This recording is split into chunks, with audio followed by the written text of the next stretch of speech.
What's up, everybody? Oops, I accidentally muted my music. Come back, music. How's it going, everyone? We're gonna do some more painting today. Yeah, so I got this guy, the body almost done yesterday. And I think we'll finish off the body today. And then I'll at least have the body and the tail painted. I also I did some of the fleshy bits on the tail, too. But figured it would be a good time to hang out. I've basically done nothing today, so I figured that we'd stream a little bit, and I could pretend that I did something. Oh, I realize I haven't posted on Discord. Give me one sec, chat. I'm going to put my arms in the camera so I can post on Discord. My bad. There we go.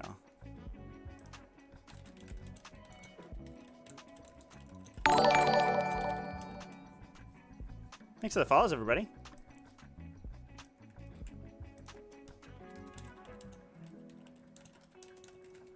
Boosh. All right. Well, if you're in Discord, you just got to ping.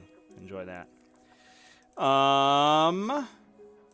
Yeah. So what's up? Looking good. Yeah, I think he's coming along pretty nicely. Basically, I have to do the little legs. I gave him Harrispex talons because I didn't like the other ones. The big dumb sliding talons don't make any sense, and they're stupid looking. So these I think you could fold out and have like a little claw, but the big sliding talons, I don't know how you stand on them. I guess you don't. You just like drop from Leviathans, but whatever. Who cares? Or hive ships. Is that what they're called? What's the big ship, the banana boat, called? Is it just a hive ship? It is, right? So, yeah. So, I think we have to do a layer of highlight on the rib cage here. And that's mostly what we've got to do for the underbelly. Hope everybody had a good week. It's Friday. We get to celebrate that it's Friday a little bit. And I hope everyone's got some fun plans for the weekend. Anybody playing some games? I'm getting this guy ready for an RTT. I'm excited. Although, I'm a little worried because, like, I don't know. RTTs are fraught with peril. We'll see how it goes.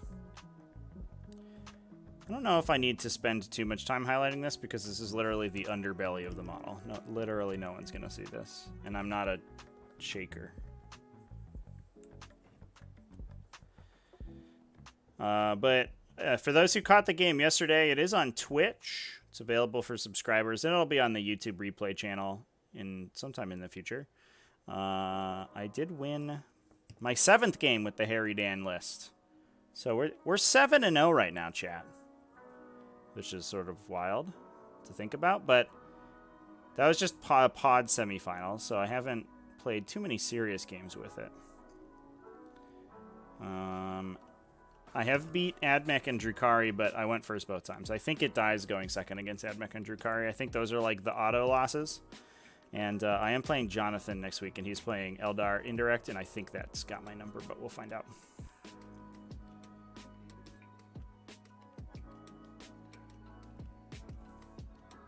Looks okay. So, yeah, we also have, we were talking about it on stream yesterday. Dimitrios Papaginu, I think is how you pronounce his last name, is going into a pod finals with Tyranids as well. So, at least online, Tyranids kind of making a little bit of a comeback. I mean, the harder you keep Drukhari and Admech down, the more powerful Tyranids become because they have at least even matchups into basically everything else. A lot of times you just have to play better to win with Tyranids, but if you're really good, the stuff that doesn't like crush you mathematically, you can beat. And I think I like to point at the Necron matchup as kind of an example. I was thinking about it the other day, because every time I've played it, it's been really close one way or another. Either I win or I lose, but it's only by a couple points. And literally my game last night, I think could have gone the other way with like a couple worse dice rolls, on my end. I didn't roll great, but I didn't flub anything really. And my opponent, his Doomsday Arcs didn't really show up. He had one turn, I think, where one of them punched like 11 damage into the Harridan in one turn, and one of them hit a Hive Tyrant for like 6, and that was it. That was basically all they contributed. They soaked a bunch of fire, and they made a bunch of saves, which is good, but I think if they had really like turned up turn 1 and just done a ton of damage like they sometimes can do, then that game could have gone differently. But almost every Necron game I play is super close, and I think that's like the gold standard for where 40k games should be, is Tyranids versus Necrons, because I think it's very close. Tyranids tend to have the edge in attrition, mostly because of Hive Guard, but they have such a tough time playing out of Eternal Conquerors. It's so hard because they're super light on the ground. There's not a lot of, you can't fight a Necron army like up close and personal with the Tyranid army, unless you have Harridans or something maybe. But even they get knocked down by the Flare strats usually. How did the game go? Yeah, it was super close. I ended up clinching it with the bottom round 5 scoring because I went second, basically. My opponent wasn't really able to deal with the Harridan. He put all his shooting into the Hive Tyrants. He got both of them eventually. He actually got both of them. That was a little funny. It was a bit of a misplay on my part. But I went in on a Catan shard, and I had put supporting Hive Tyrant ate a bunch of mortal wounds in a Doomsday Arc shot that put him down to like 2 wounds. And I put him up next to a Catan shard that I was going to go kill with the intention of having him charge the Catan shard as a backup in case I needed the extra attacks. And I ended up just putting Gene Stealers into it, but I realized I was like, ooh, he's in the explosion range now, so this is awkward. So the Catan shard exploded. The other Hive Tyrant had fought it and not killed it, which is unfortunate. So the Catan shard died, it exploded, it killed Supporty Hive Tyrant. Supporty Hive Tyrant freaked out and killed Smashy Hive Tyrant. And I was like, uh-oh. Because Smashy Hive Tyrant had fought the Catan and ate like 6 damage from him in attack. My opponent rolled he didn't get too many attacks through my saves, but every time he did it was like 6 damage. It was crazy. It's D6 damage weapons for you. But that was like a bit of a butt clench. But I had To the Last, and I could play very conservatively with To the Last, and at the end, a unit of Gene Stealers triple moved. My opponent had To the Last on his Catan shard, so I killed them and I denied all of his To the Lasts. So I zeroed out one of his secondaries. And then bottom round 5, the Gene Stealers triple moved with Swarm Lord and a Metabolic Overdrive and got onto one of his objectives to get me the 15-point turn. And I won by 8, I think. I won by 8, and I mean, there could have been some plays differently. I think To the Last, in hindsight, maybe not the best play for my opponent because Tyranids are very good at killing Catan shards just because they operate in every phase. But yeah, it was like a super close game. Retrieval Mission does create close games for sure. And I do think my opponent played a little passively with his Warrior Blobs. Because he was worried that like a Gene Stealer squad could come up and kill a Warrior Blob, and I was like, yeah, but my Gene Stealers are To the Last, so I lose 5 points if I do that, I think. He didn't have a Veil of Darkness in his list, so they were super slow. And I could kind of play in the Sprinkler, I could hide everything. Whereas with a Veil of Darkness on the table, I have to run stuff into line of sight to screen. I think you always take a Veil of Darkness, chat. Even if it's just to teleport the character who's carrying it once per game. If you're playing Eternal Conquerors, teleporting a character whose obsec is like kind of and can resurrect itself is the fucking worst for your opponent. It's so miserable. I was thinking about it this morning, and I do think there were a couple plays I could have done to save some banners and stuff. So I could have been 1 or 2 points higher. But yeah, otherwise, that is what it is. It was a super good game though.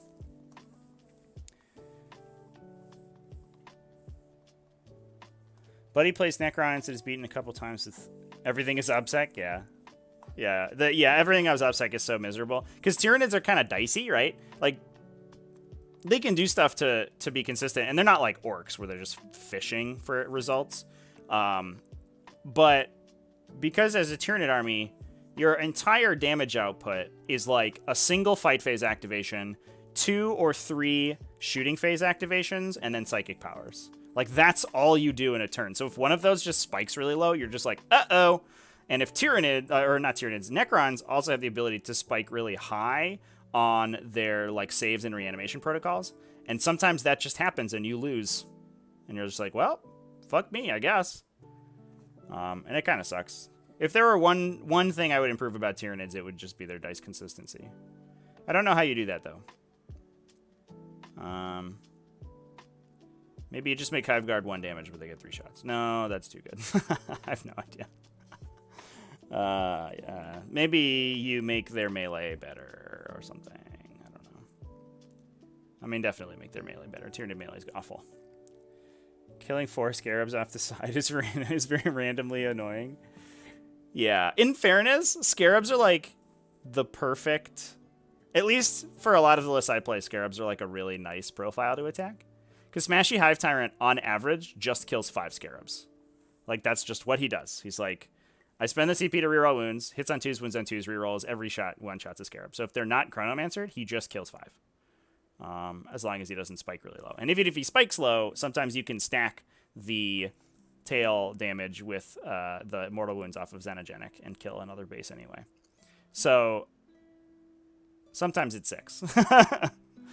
And then like Exocrines are really fun to shoot at Scarabs because you're just like every 2 failed saves is a 1 dead base, 1 and done, beepity boop. The Hive Guard are awkward to shoot at them. It's true. And like, I guess I would probably like +1 damage the Harridan and shoot at them, just so you have 4 damage guns and you just wipe the unit in one go. I think that's pretty good, but yeah.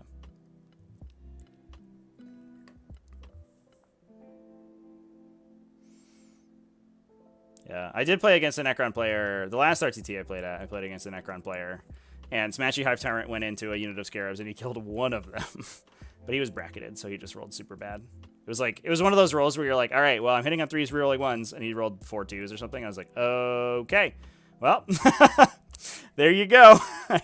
I guess we don't have this objective. I guess we're not overrunning today, and I'm going to get shot and bottom bracketed. Yeah, it's brutal. It is what it is, though. Eric with the super chat. Thank you, Eric. Enjoy a Jink on your behalf. I will.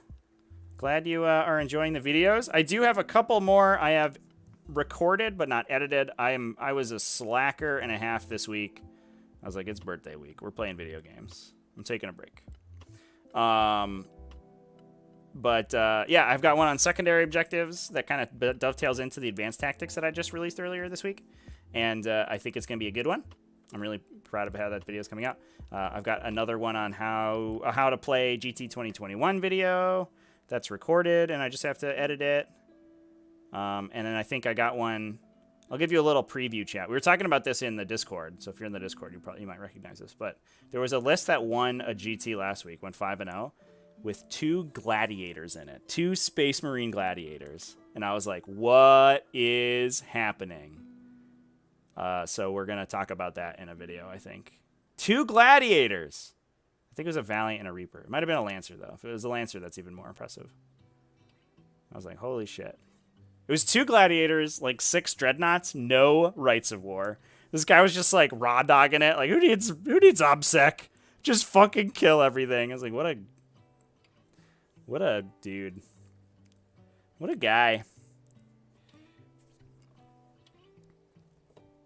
Yeah, the game's must have been crazy. I mean, some people are like, well, maybe it's playing a bowling ball. And I was like, yeah, fair.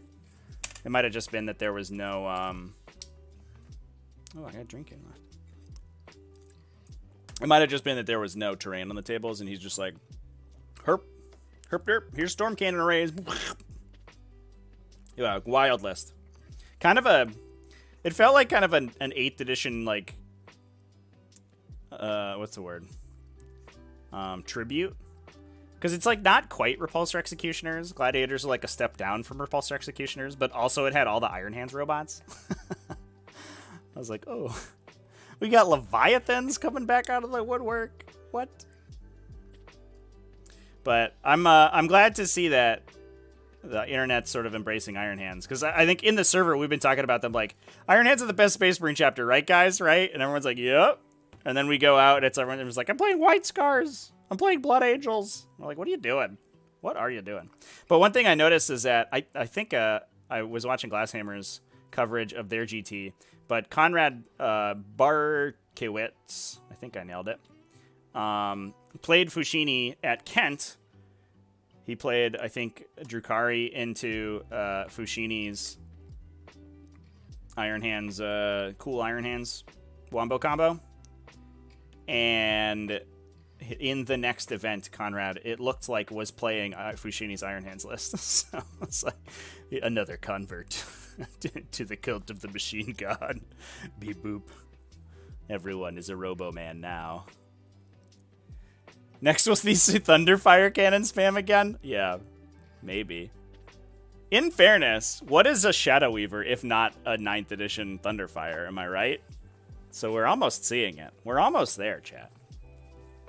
Now that we see all these Eldar lists, it's like 4 Shadow Weavers, triple Night Spinner.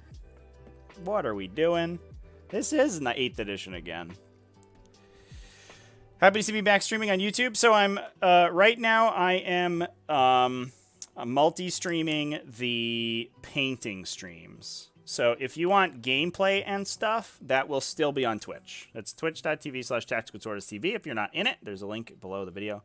But that will still be gameplay and stuff. Unfortunately, we hit latency issues if we multi-stream that stuff. So that's all staying on Twitch. It does go to the YouTube replay channel, though. So if you can't catch it on Twitch or you don't like watching on Twitch, then you can go to the Tactical Tortoise TV YouTube channel. And that is where all of the gameplay goes after it leaves Twitch. When I played Orcs, Thunderfires were your worst nightmare. Yeah, let me tell you, man. Playing Tyranids, it was fucking miserable. I was like, if I don't go first, I lose 40 Gene Stealers on the top of turn 1. Cool. I played Imperial Fist for a hot minute. And I fired 3 Thunderfires at one point and killed my opponent's Lily Mineral Stand Commander. And he was so fucking tilted. He was like, how did that happen? I was like, just Imperial Fist stuff, man. I don't know. The Thunderfire cannons are my anti-tank. As it should be. You know, just like it is in the lore. They use Thunderfire cannons to blow up armored vehicles. Garbage. What a broken codex that was. Alright, so we highlighted the white. We'll do some washing on the other white.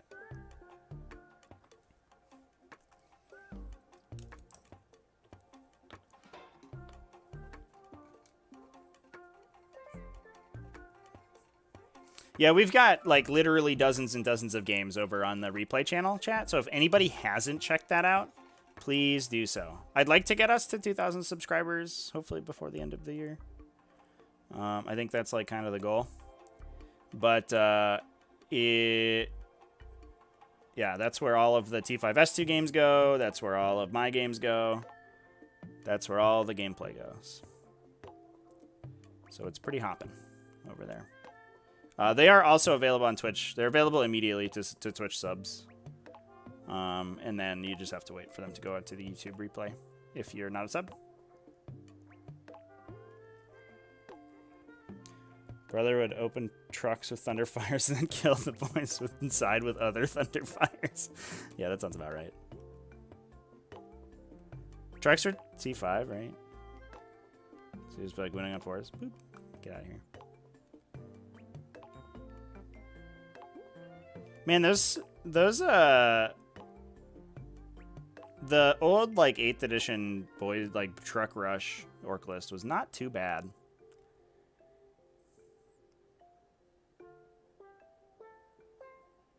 Yeah, I didn't really play in the before 4 times, so I don't really know what's going on. This has a bubble in it. Unfortunately the claws are a recast I got on eBay just randomly. I was buying something else, and somebody was just selling all like their random recast Tyranid claws. So I was like, "Fuck's sick." But unfortunately, that means they have this annoying bubble in them, which I'll just wash in, I guess. It means that part's gonna break off at some point, but whatever. Only so much you can do. And unfortunately, it having to lay on its side so often because of, while I've been painting it, means that all of the white's, like, chipped on the side. Hopefully, yeah, it'll live in its bubble wrap once we actually finish painting it, and then it won't chip as much. Listen, 6 and 7 would be so confusing to look at now. It's Plasma, Skitaria, Vanguard, in Space Wolf drop pods? That sounds stupid. I mean, the Plasma Skitarii was like, that was good in 8th. People played that. I always liked it when I saw those lists because they were way more interesting than the classic AdMech lists. Because even before Psychic Awakening, AdMech lists were just boring as hell. They're like, triple Scorpius, a bunch of robots. I'm gonna shoot you. And I'm like, cool, I guess, sure. Sad.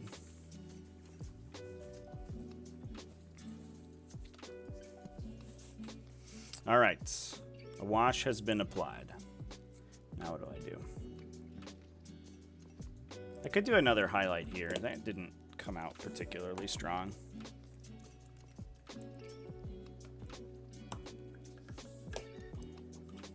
Oops, my paint just dropped. God damn it, paint.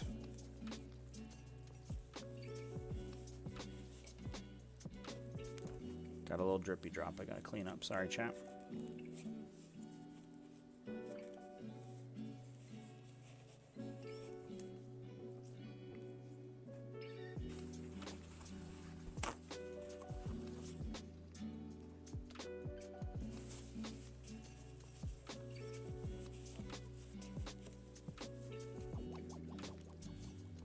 This is what I get airbrush paint. So I like to use the airbrush paint for the white because it's like basically pre-watered down, so you don't have to water your white down, which is always really scary because if you have any other pigment in your water pot when you water white down, it immediately becomes miserable. So I always get the airbrush white because then you could do multiple layers and it doesn't glop too much. But the downside is that if you flick the pot at all, it spills.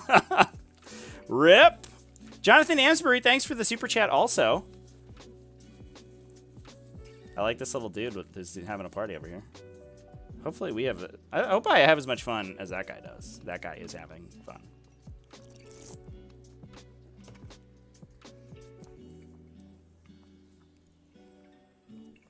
Oh, wow. I just had this peach mango drink. It was very peachy and very mango-y. It was more peachy and mango-y than I anticipated, chat. I apologize. Yeah, I guess now that, like, they don't have randomly core vehicles. I hate... God damn it, chat. Can we talk about the, like, misimplementation of the core keyword in the AdMech Codex? Because they were like, oh, Skitarii or Iron Strider Balisarius will get it because there's a man in there. Like Dreadnoughts, if there's a man, I guess, like, riding the vehicle, not piloting the vehicle, then it gets the core keyword. That's what GW says, and so that's law. And then everyone was killing everyone with Iron Shredders with full rerolls and stuff. And instead of just like the gun worse, they were like, oh, I guess you don't get core keyword anymore. And you're like, fucking core keyword, man. The only reason, like, it's broken on stuff that's already broken. It's like, it's so silly.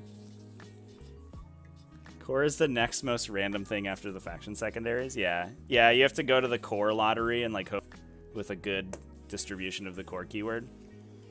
Oh no. My YouTube cut out. I hope it's not bad for everyone else. Oh no, it looks okay. Just kidding. Must be on my end.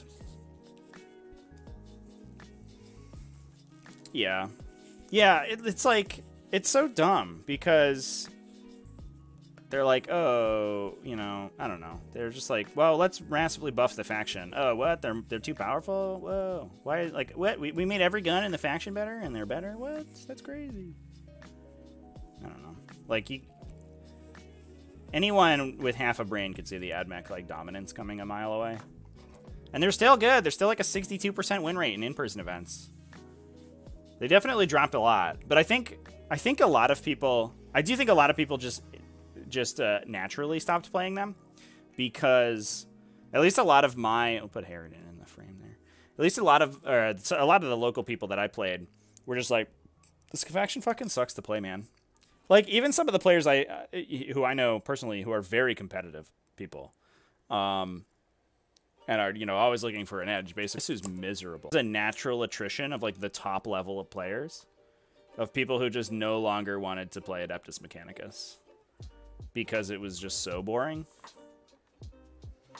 And I mean, I get, you know, not only is there, like, tilt on your opponent's side, right? Because they get paired in Death Guard also. Ooh, that wash wasn't quite done.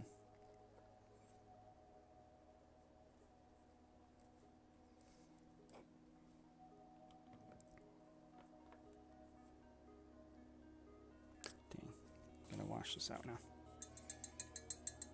I got some black wash in my white paint. Yeah, it's still not dry. No, I have to wait.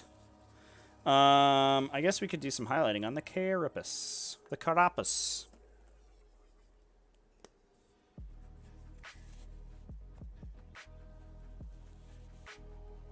There's like a little bit of a leak in the back of this pot now, like after I spilled it and the paint got everywhere, and now it's kind of getting out, so I'm gonna try to fix it.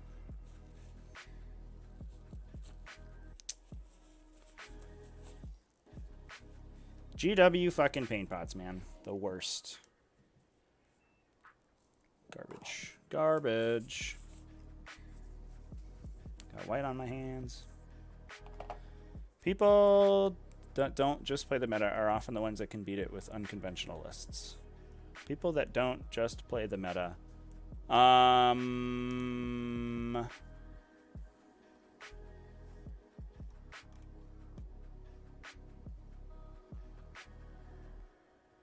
Like, I don't know if I agree with that. I think that there's like a myth that there's like the myth of this like lone Ronin who's like, I know everything and I can play any faction. I can play any faction and beat any faction. And in like modern 40K, it's literally just not true. Look at this. Look at his mouth coming up the camera here. I think that yeah, there's like a myth that like play scale is the #1 determiner of victory in 40K, and that's simply not the case. There are definitely people, I will say, that will play a non-standard army, or like that will tech a non-standard army to try to beat the meta, or that will play a non-standard army because it beats the meta. But that's not the same as being like, oh, I can play anything and beat the meta. Like that is by definition playing into the meta. But like I don't, there's like there's no universe where like the sort of a random, I don't know, like foot salamanders beats like teched AdMech. You just die. What's the worst? I guess GSC, right? You play against like the best AdMech list with your GSC. And you're like, you got nothing. You're just fucking dead. And no amount of play skill is going to like get you out of that. There is like certain amount of variance and you can give yourself the best chance of play skill. But out of 100 games, you're going to lose like 80 of them, And that's just how it is. And I don't think that was true a year ago. It's always been true to some extent, but certainly wasn't as much the case too long ago. I played 500 game of GSC so I can beat the most meta Drukhari army.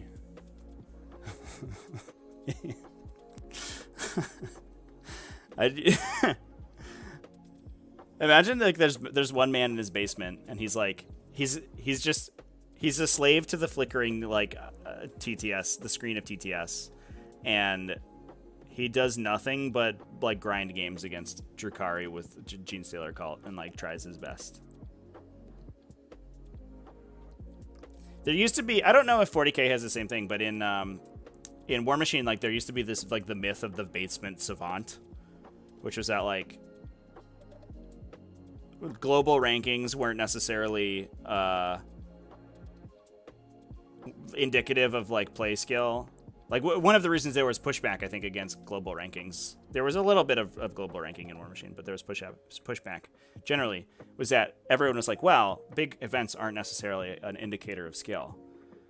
And because there could be somebody who's really good who only plays with their friends in their basement, and you just don't know if they're good or not because they don't play in big events. And like, sure, but also playing in big events is how you get good. So generally speaking, the people who don't play at large events do not do well.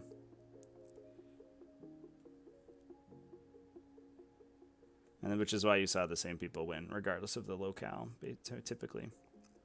And it kind of feels like there's the same, like people have, I don't know, there's like sort of the similar thing. Maybe it's not necessarily for players, but like for factions, where there's like, well, there's one guy and he's the best at Genestealer Cult, and he's so good at Genestealer Cult, he could beat anything. He could beat AdMech with Genestealer Cult. And you're like, no, not really. It's like, you just literally don't have the mathematical efficiency.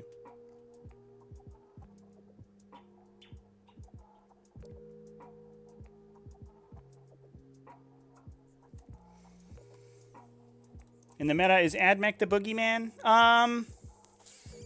Yeah, you definitely have to look at AdMech if you want to win, for sure. It is a little up in the air because like there's new stuff coming out that it hasn't really had like found its place yet. Literally just last week we had 2 new codexes. I think AdMech are definitely like in the top 2. But basically anything, almost any of the 2021 codexes are really strong. So, Drukhari are very good. They might be number 1. I think they're number 1 in win percentage right now.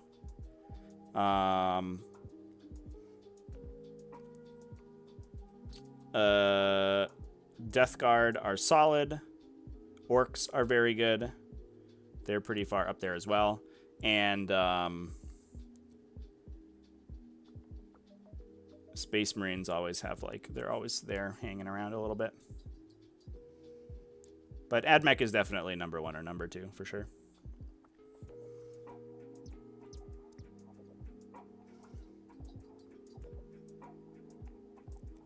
And I think they will be for a while. AdMech, the way that the codex was designed, in that like everything in it is ridiculously powerful.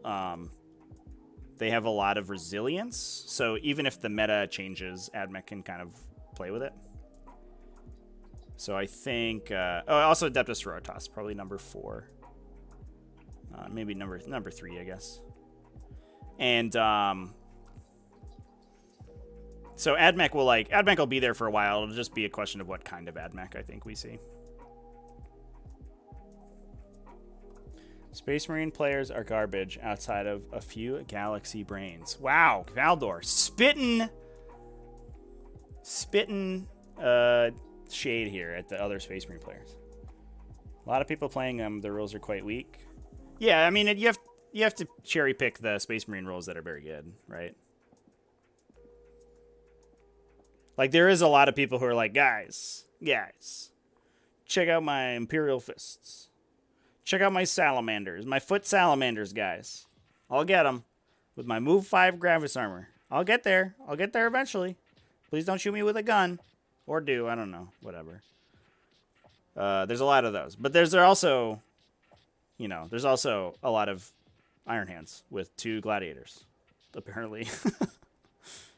So I think there are definitely Space Marine archetypes that could win. Dark Angel's doing okay still. White Scars still, obviously. So, I think you can't like count out the whole super faction, basically. And I'm really excited to see where 1,000 Suns end up because they seem like they could be very good. We'll see. The mortal wounding is real. Am I making fun of your 40 heavy intercessor list? Yes, I am. I will play you any day with your 40 intercessor list, heavy intercessor list, Tom Sawyer.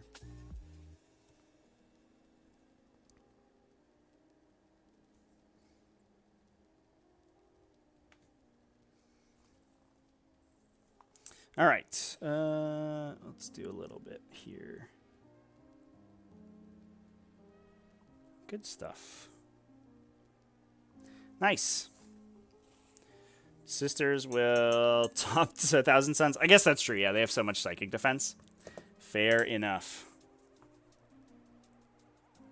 How many Volkite Contemptors can you get with 40 heavy intercessors? How many points is a heavy intercessor? 32? 32 points.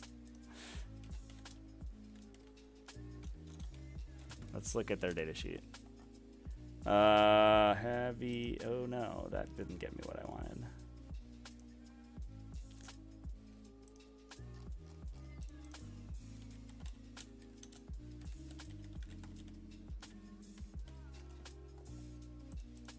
They are 28. Okay, that's less. That's less bad. So 40 of them is like 1,000, 1,100, 1,120.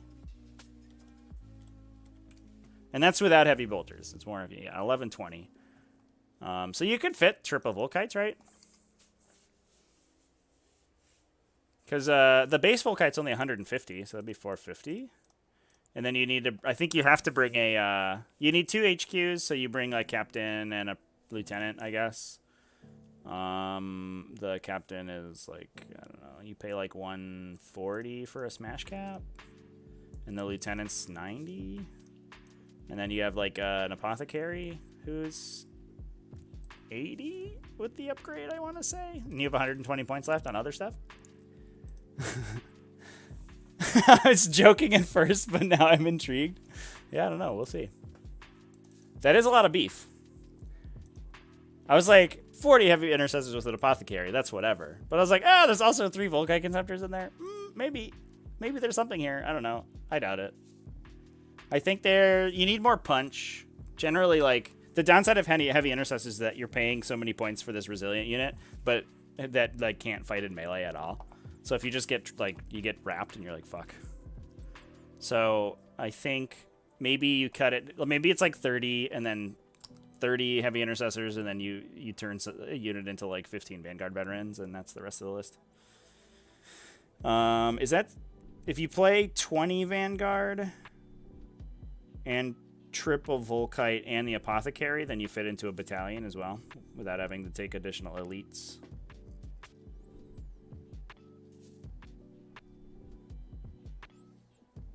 I'm not even sure Imperial Fist is the best place for that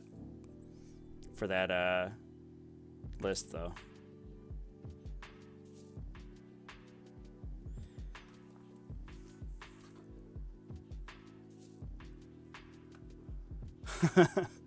Hope I had some cake and a party. Yeah, cake and a party comes later, chat. We're almost at cake and a party time. Buff Space Marine, get rid of core from Dreadnoughts. No, just get rid of Duty Eternal from Dreadnoughts. And get rid of core from everything and just roll it back to the previous to let everything reroll. But yeah, I don't know. Maybe Duty Eternal's fine on Dreadnoughts. Like,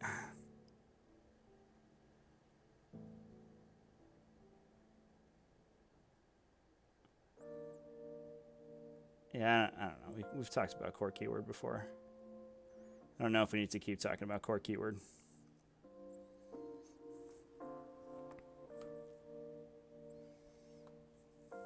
Just get rid of Relic contemptors? Yes.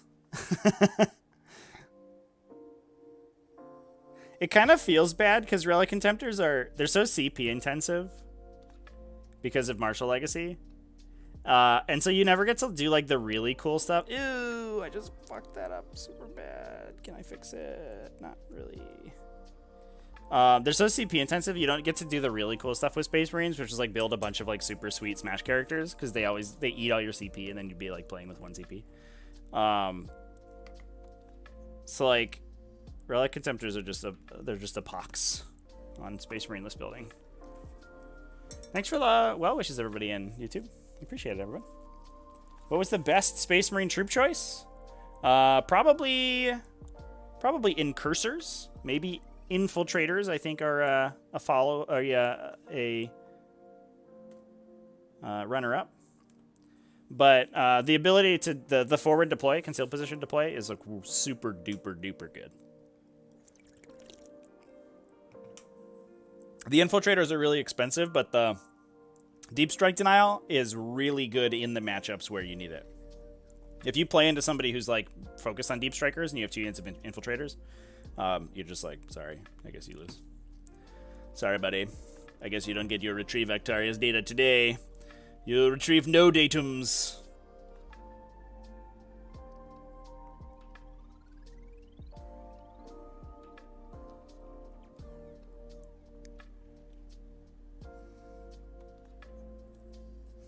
My head's in the way of the painting.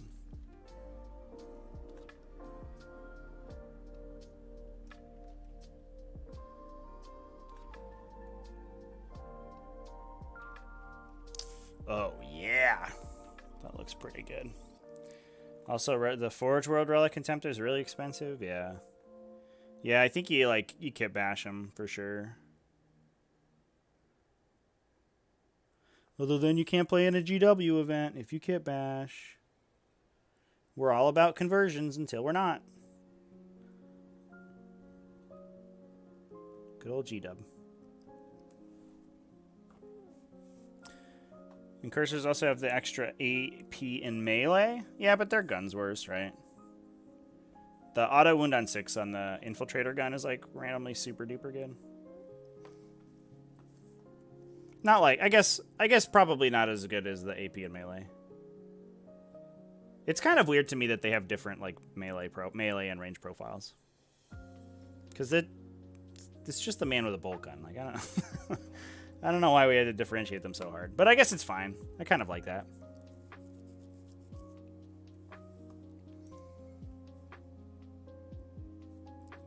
Forge Road is run on Dreadnought sales.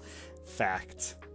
Yeah, I think that's definitely part of it. Like, the fact that they just keep selling out their Dreadnoughts every time they build them. They're just like, oh, I guess I'll just do that again. Cool. I mean, how much of that is Horus Heresy stuff, though? I guess that's the kind of the brilliance of the Horus Heresy line, is that you get to build this whole game with like for people with immense amounts of disposable income. But then on top of that, it's also useful for your flagship game. So you're just like, the demand is huge. I don't think that's breaking news to anybody, though.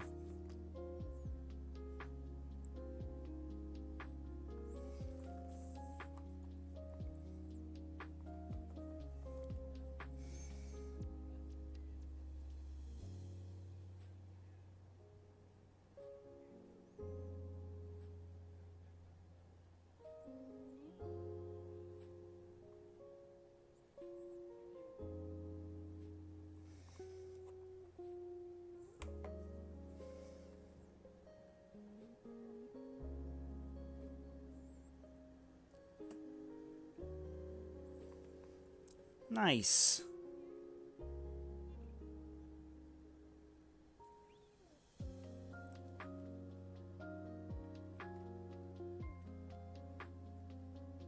That's looking good, chat. What do you think? I think that looks all right.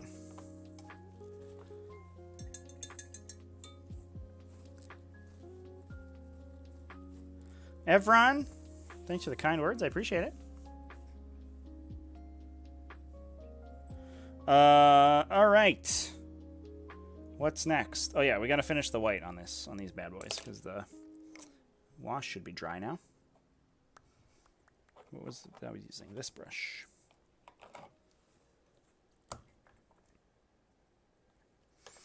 Okay. Good stuff. So I'm playing this in an RTT tomorrow, chat. I'm very excited. I'll probably post pictures on at least my tweeters, maybe the Instagrams. And if I might do a video if the games are good. It's always awkward, like, I always go to RTTs with the intention of making videos, and then, like, one game is always, like, really shitty, and I'm like, well, never mind, I guess. It's always weird if you, like, talk about a game that was, like, kind of a non-game. You're like, I went first. I killed my opponent's whole army. Cool. Fun content for everyone. Or, the flip side, my opponent went first. Killed my whole army. Cool. There's always one of those games. If the other games are really tactical, then it's alright, though, I guess. But sometimes you get a bunch. I always pretend I'm going to make a bat rep every time, and then 2 turns, I'm like, yeah, never mind. Yeah. Yeah, that's how it is. It's so awkward in 40k, too, because, like, so much happens in a game. Like, you're going to, like, alright, I'll take pictures and, like, videos and stuff. And then it's like, hey, that's a ton of work. But then, like, you have to start doing it from turn 1. You can't decide halfway through, like, this is a good game. We should bat rep this. Because if you haven't been taking the photos from, like, before you started deployment, it's just nonsensical. So even if it ends up being a good game, if you hadn't planned on battle reporting it. But then there's, like, an 85% chance if you start taking pictures, the game's just going to be garbage. And you're like, all right, well, this is a waste of everyone's time.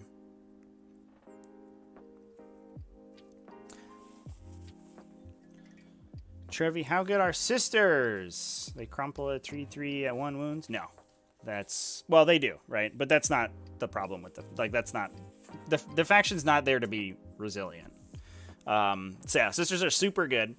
But They're good for a couple reasons. They've always been good at trading units, so their stuff usually hits harder. It hits harder than its points cost typically, and they can deliver it because of miracle dice and transports and all that stuff. So they just they'll spend 150 point units to kill 200 point tanks, and they'll just keep doing that until your army's dead and they have stuff left, and then they win. Their characters are also insanely powerful, super duper powerful. Morvenval and Ephrail's Turn and Celestine, all of them super good, and they can close games by themselves if you're not ready for them. And then they're especially with the bodyguard technology, so you put Sacrosants behind a wall and they bodyguard for characters in front of the wall. Not quite as good if you have indirect fire, but if you don't have any way of dealing with the Sacrosants, then you can't shoot the characters, period. So it's super character protection, and that's very powerful. So they can play very aggressively if they have good terrain, and you just can't do anything about those characters unless you melee them. So it's a combination of those things. So they have Retributors and potentially Repentia, Zephyrim, Seraphim. These are the units that can jump out and blow stuff up from a reasonable distance. They back that up with super powerful characters that you can't really interact with, and then the follow up is that their vehicles can also be powerful, particularly the Penitent and Mortifier's engines. Those are all very playable. They're kind of slow and straightforward, but their damage output is just insane for points cost. They're 50 points a model, and they have 1 billion attacks and 2 heavy, strength 6 heavy flamers. Yeah, they have insane output. So it's not just you can't just look at a battle system and be your stats aren't that good, because that's not what the faction's doing. It's this whole web of interlocking things that are super powerful. The second you don't record a game, it's a great one, for sure. You want video footage of Harry's kills? You got video footage yesterday. Yeah, I'll take photos and videos and stuff of the event, and we'll see how it goes. I am excited to put this big ass thing on the table, so I'm certainly gonna take a bunch of pictures. Whether or not they turn into a video, I don't know, but we'll see. All right, I got some green to do on this. Yeah, we'll see if Harry gets any kills. I was gonna look at the event roster actually, because some people had been had posted their stuff up, and I was gonna see if I could take a look at who was there.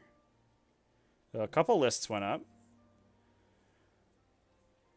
So yeah, I think there's it's 24 people. There's a Space Wolves. There's at least 2 Custodies, 2 Orcs that I saw, probably 3 Orcs. 2 Sororitas. Not a lot of Eldari.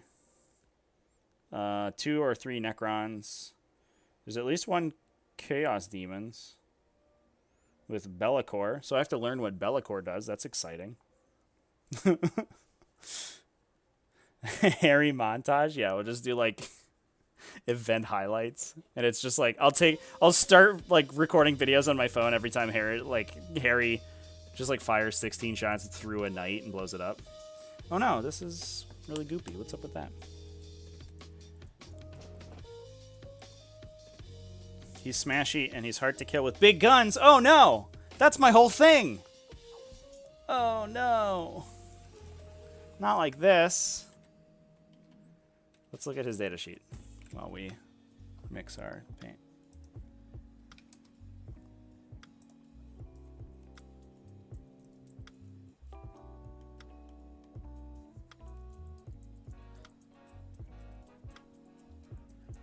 You're -1 to hit. You're -1 to wound from range. Ah, he's the one model in the game Harry doesn't wound on 2s. That isn't transhuman. Ha. There you go.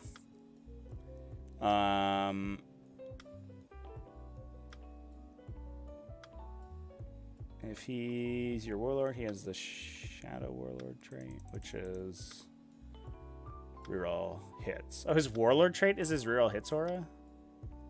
Weird. All right.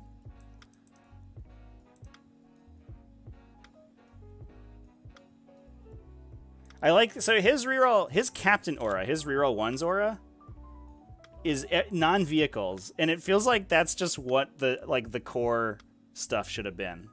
They'd be like, oh, we'll do all this core stuff, but really it's just like vehicles don't have core and infantry have it. And I was like, well, just say that if that's what you were going for the whole time. They're like, how do we do core in chaos, but without having to release any erratas to change the chaos stuff to be core keyworded? I guess you could do that. You could just make it non-vehicle. Bushman is watching. Thanks for the sub. I appreciate it. The tier 1 over on Twitch.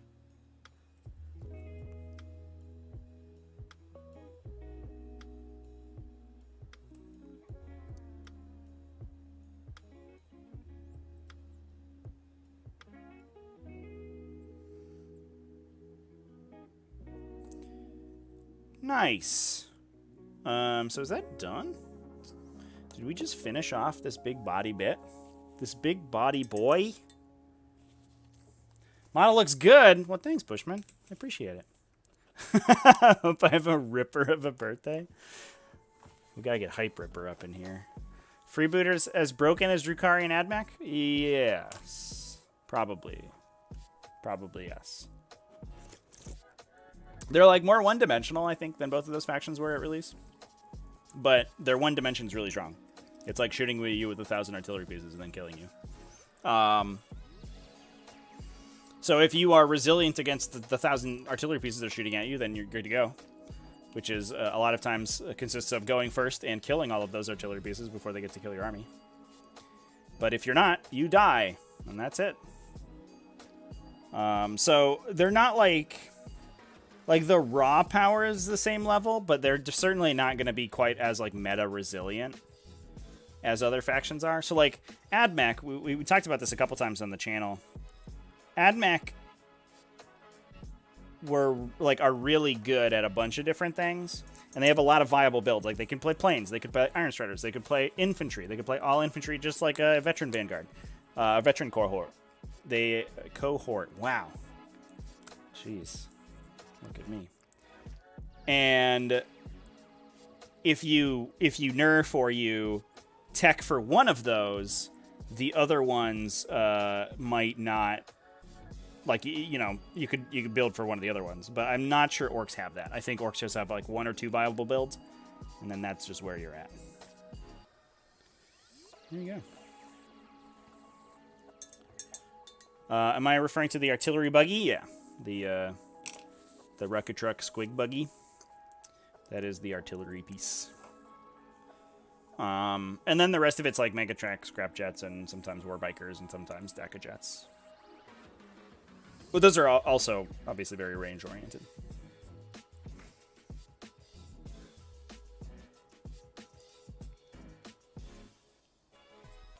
Yeah, we're talking about orcs with the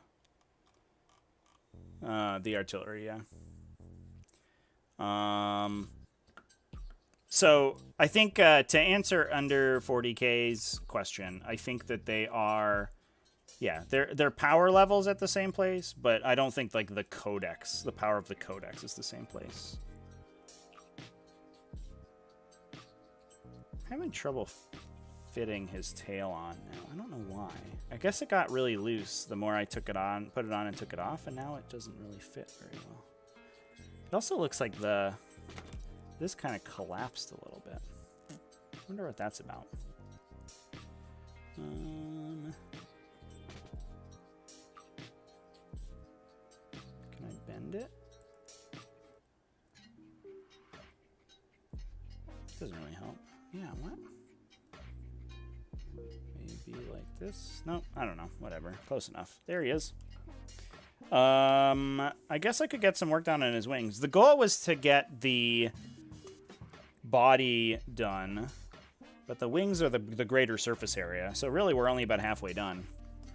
Oh, I knocked something over on my desk with his tail. So I think I'm going to go get his wings, and we'll start working on them, chat. So give me one moment. I'll be back in a sec.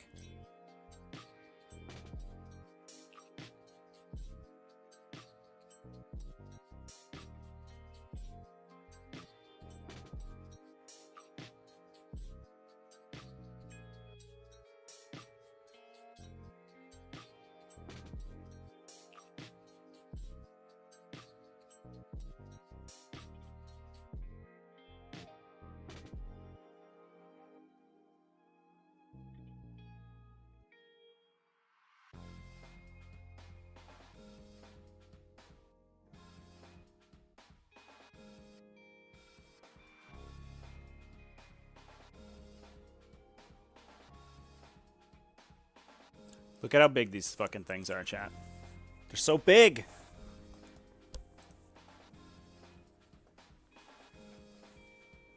Bushman, is it actually my birthday? It is, for real. I didn't lie. It's actually my birthday.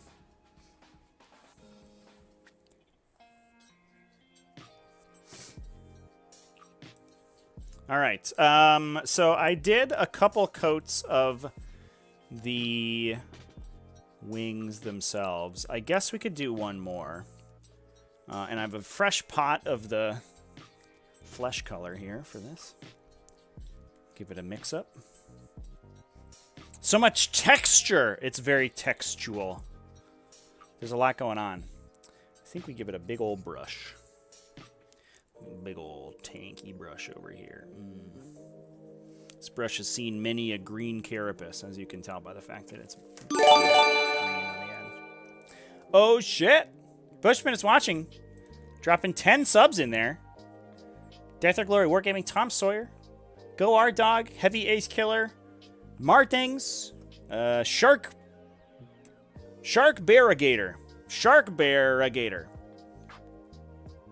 Dirt 1061, Seamorant, Dranzil, Dizarno, all with the subs. Thanks, Bushman. Appreciate you, buddy. Hopefully everybody enjoys your gift subs.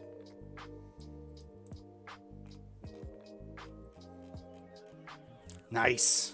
All right. Well, with that, let's get some wing painting done.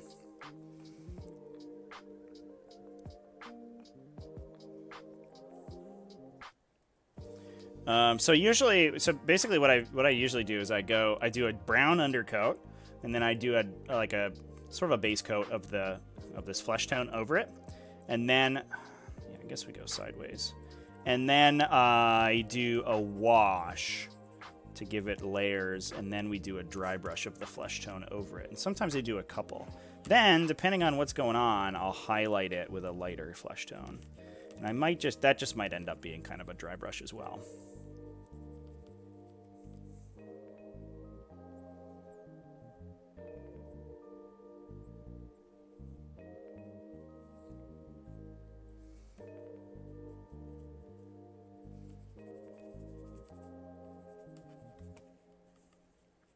Gotta hold the wing. It's too bouncy by itself. The funny thing is, like, a lot of people, when they look at this model, they're like, whoa, it must be so heavy. And the body is, in fairness. It is literally one solid block. But the wings, because they're so skinny and it's just resin, they're super light. So one thing that you don't really consider when you're painting a model this big is that, like, this thing's like 2 ounces of material. So I think probably the best way to do it is to go up the center, and then we kind of dry brush it down to the washed portion.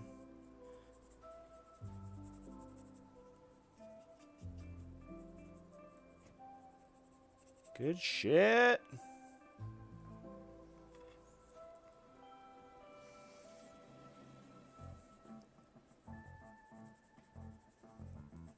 So I'm hoping that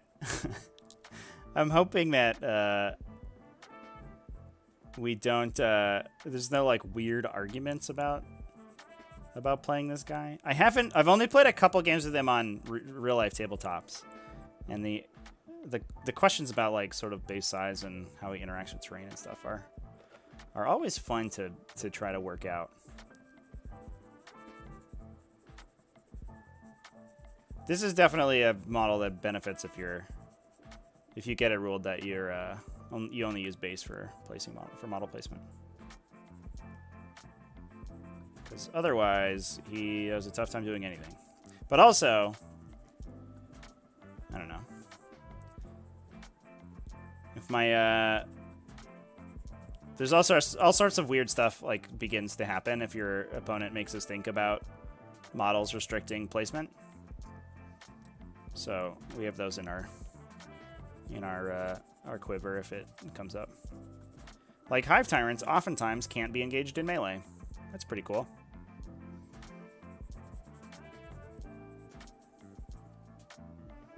If their wings obstruct, because their wings are at least the plastic one, their wings are like really low to the ground. So you can actually make it so that your opponent's models can't charge you, which is pretty dumb.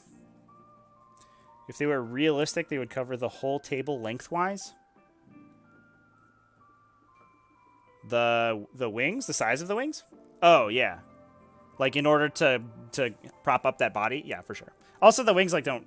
Yeah. I mean, they would need to be longer here, I think, right? To be, like, a bat wing. They're, like, way too skinny. Yeah, they're pretty silly. That's a common trope of, like, winged stuff in fantasy. It's like, the wings are never big enough. Even though big wings are fucking awesome.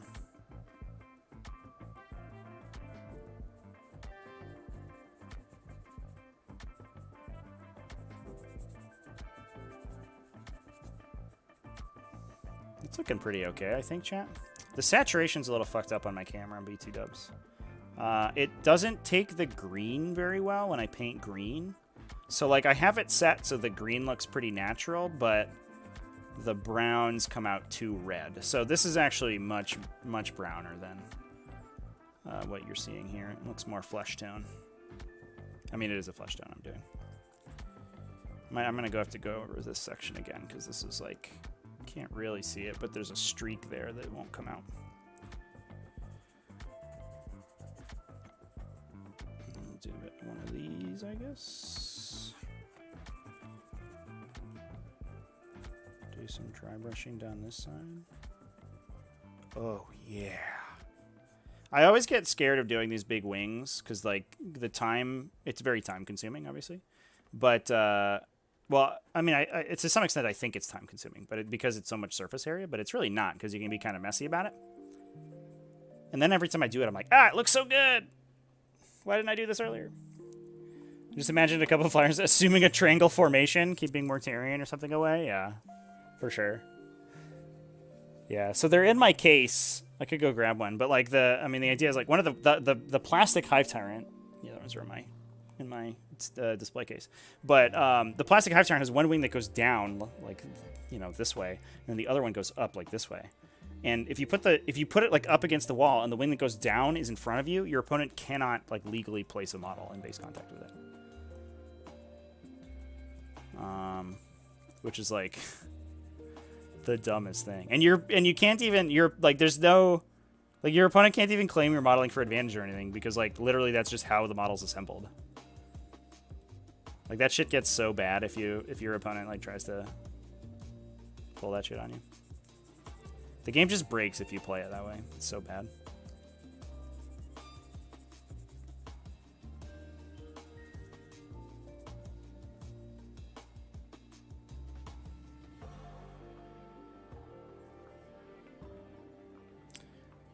Just finished painting Lilith the other day. Just love painting Drukhari now. It's not. It looks so complicated to me. There's like so many little belts and buckles and stuff.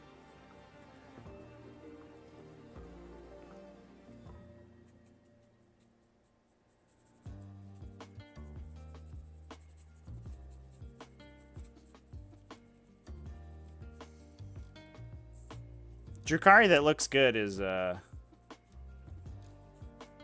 it looks really good. But one of my friends at my LGS was like painting a Drukhari army, and he painted like 2 models, and then he was painting up Thousand Suns. I think it was just for the store, but he was like, "Look, I painted like the entire Hexfire box of Thousand Suns in the time it took me to paint these 2 Drukhari models." Because like it's mostly like you can just do contrast on them like super easily.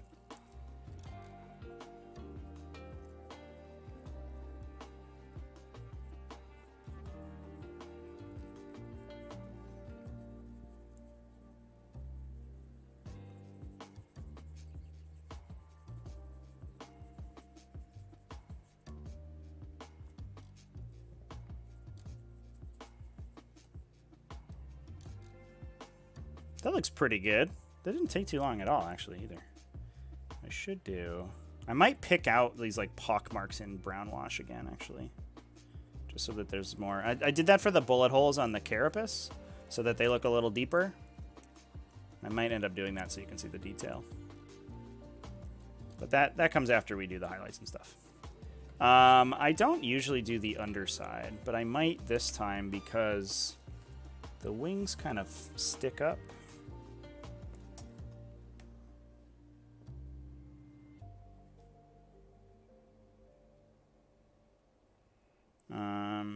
Yeah, so the wing, looking at it on its side, the wing is like pretty prominent. So I should do the underside of the wings because it's gonna take a lot more time. But because they flip up so much, and they're also like 12 inches off the ground. But you'll be able to see them from the tabletop. But like Hive Tyrants and stuff, you never see the underside of the wing, so I never do them. Vala Bearable in chat, what's up, dude?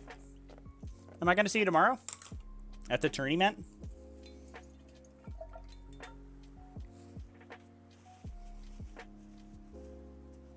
Painted Drukhari up with drow skin tones? Yeah, that does sound real good. They do fit into that aesthetic like perfectly. I mean, they're dark elves, right? Like that's the that's the gimmick.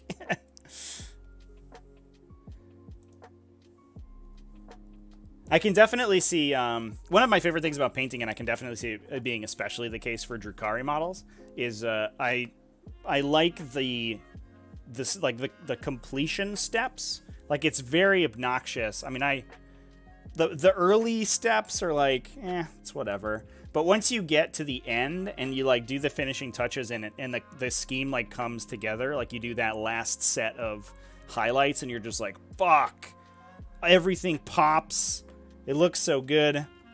That stuff is like, oh my god. That's like cathartic. That's so good.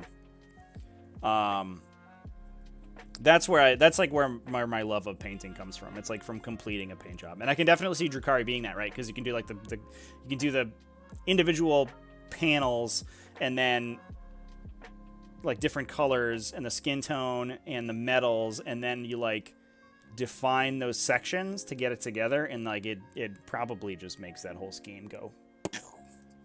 Drukhari are the only faction that shows much human-like skin. Well, like a Sororitas have it too, right? And like, I mean, all of the Imperium factions to some extent have like models with exposed hands and arms and faces and stuff.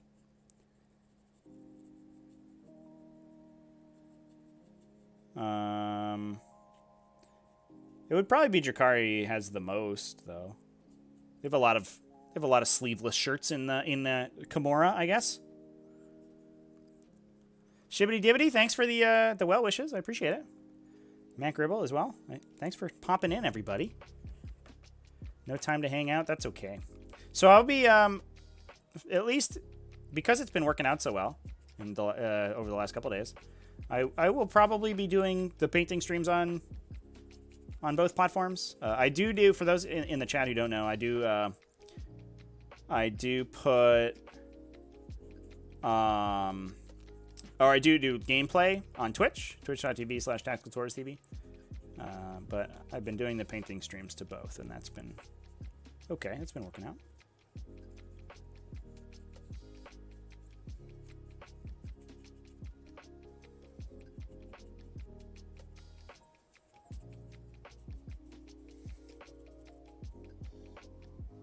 I guess Slanesh, yeah. Yeah. That's sort of, I don't know, that's less human-like, I guess.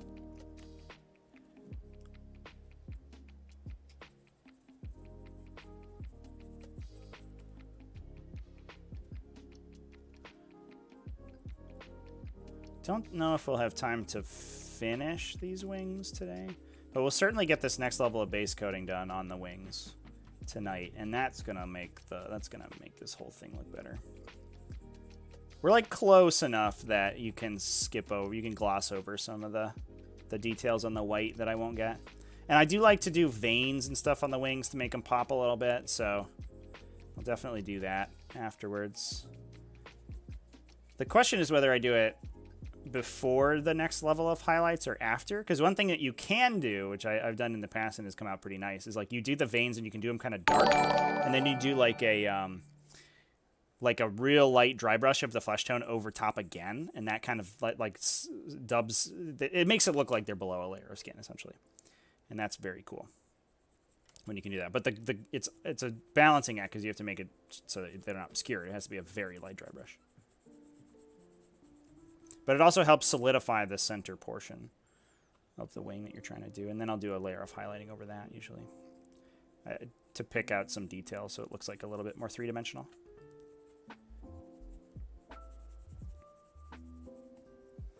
The awkward part is that the wings...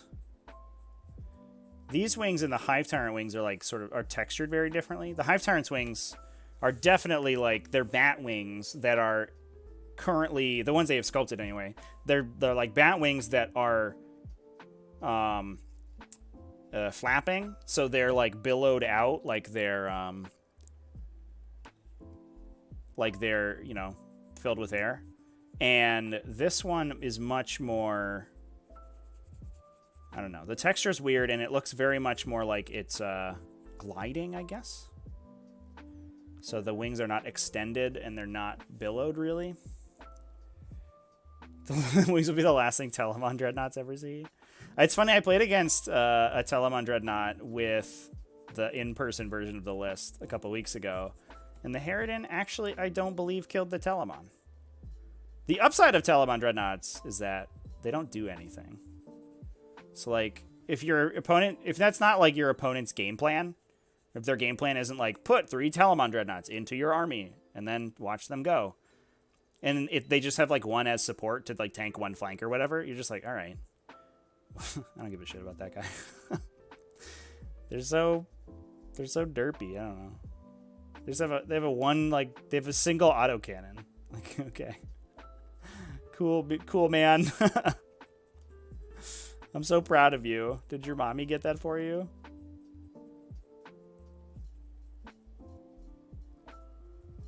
Yeah. Yeah, they're okay at punching for sure.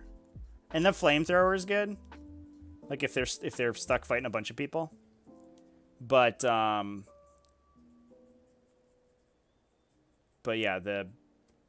I don't know. The ranged output of that unit is not particularly shocking to me. I do appreciate the design space that Custodes has, like, some very powerful shooting, but they're like, it's not very long range outside of a Caladius, and a Caladius isn't even that strong. So like you can't build this like super tank gun line list. Like, that's a Space Marine thing. And I do appreciate that they've kind of kept those things separate.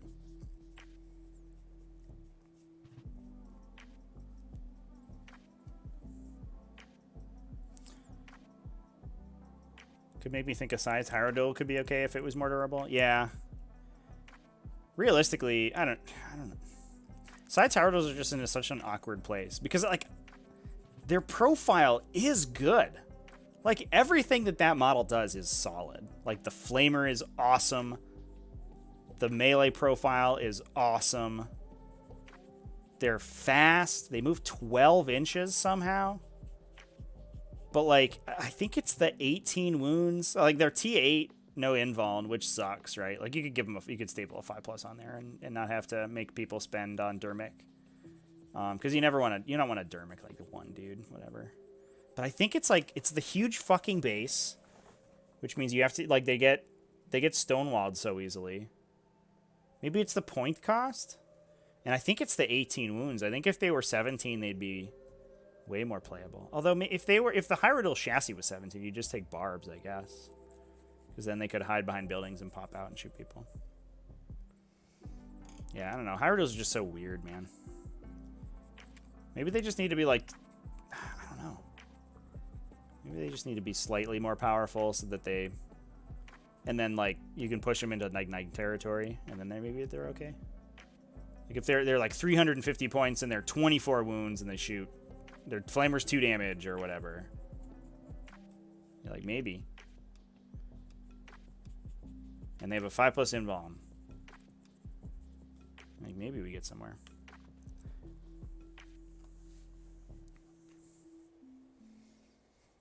Side Harridan needs quantum shielding?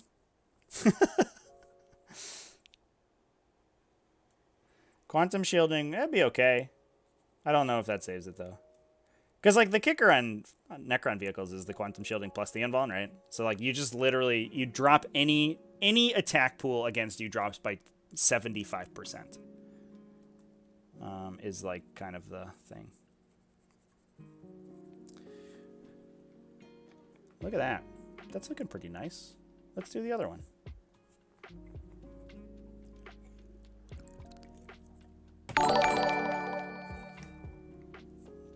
Thanks for the follows, everybody. They get moved over to super heavies and not fielded ever again? Well, you could keep them in heavy support, right? Like, there's nothing that says that something with, like, Titanic keyword has to be, or even Titanically statted has to be a, what's the word? Has to be a, Lord of War.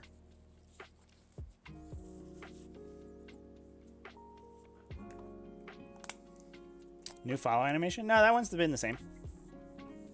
It's been hanging out. Are Forge World models a must-have in a competitive Tyranids list? We talked about this yesterday, actually. Or I think Wednesday, maybe. I don't think that they are. I think that they certainly give you more options, which is definitely helpful, but they're definitely not required. I think there's a really good... We talked about it yesterday, and I'm going to pull the list up. I'll just pull it up on my phone.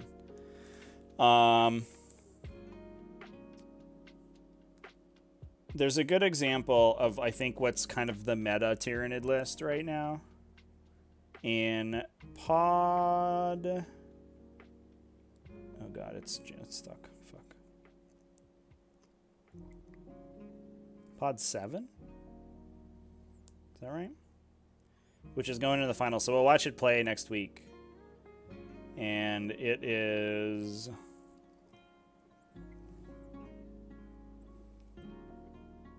so it's like a Chronos detachment with double Hive Guard and an Exocrine, and then a Kraken detachment with a bunch of Fleshborer or Termagants. If I put this on the camera, can you see it? You can, actually. That's kind of cool. All right, whatever. We'll do this ghetto thing, I guess. And then it's a Kraken detachment with a bunch of Devourer Termagants and a unit of Tyranid Warriors and the Swarmlord. And I think that's like probably the place to be. Like, it's a bunch of OBSEC. It's got the double Hive Guard, so you can play like super conservatively with some stuff.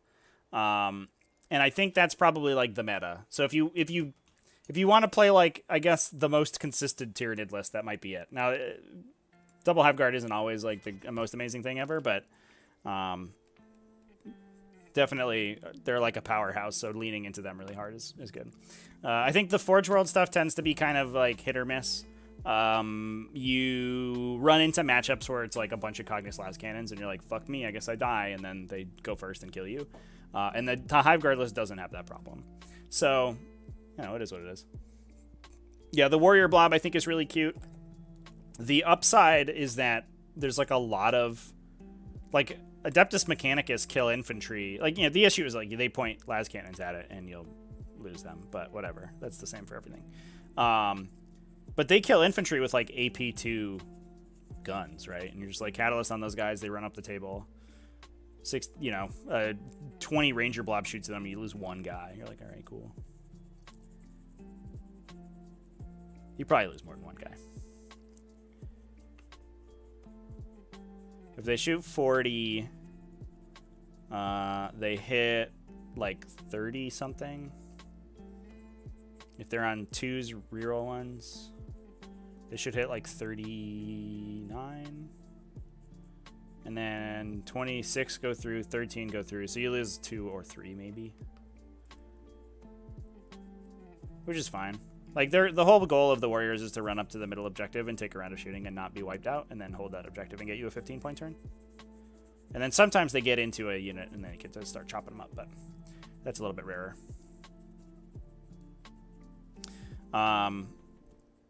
I do think, like, I don't know, Harridan has, like, been so super effective, and I'm not 100% sure if that's just what I've played against so far, or whether it's, like, an actual thing.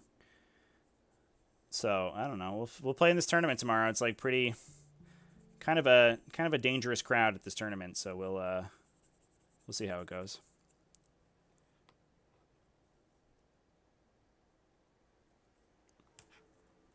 Yeah, it depends on the matchup. I was thinking about giving Warriors another go when AdMech was getting good, but I didn't think it would be enough to, like, help you survive the onslaught. Like, unfortunately, the big kicker is that they ignore cover. Because, like, you could oftentimes, like, basically tank an entire Space Marine army by putting one idiot behind a wall, and then the whole Space Marine army is like, just firing assault cannons at that one guy, and he's like, a 3-up into a 5-up, a 3-up into a 5-up, I'm good. And he just never dies. But unfortunately, you can't do that against AdMech. Like, the light cover makes such a huge difference. But other than that, like, they don't want to point the las cannons at you. They will if it's the only thing you can shoot at, but that list is kind of las cannon proof. I guess planes are a problem for it, but you don't see many planes anymore. And then it has a lot of anti-infantry to try to kill through those Qatari blobs. What's the word? The Devourers, I think, are the best thing in the faction to kill them. They're still very bad because you're saving on 2s against them, but, like, I don't know, you can try. It's enough shots. If you hit whatever unit's, like, doesn't have all the buffs dumped on it, and you double tap, you could wipe them. It's not efficient. You're trading down and usually trading CP down, but if that's the only thing, if that's the only chance you have, then you can do it. So, like, the Devourer term against are solid. You just kind of have to dodge the matchups to just kill Hive Guard, I guess.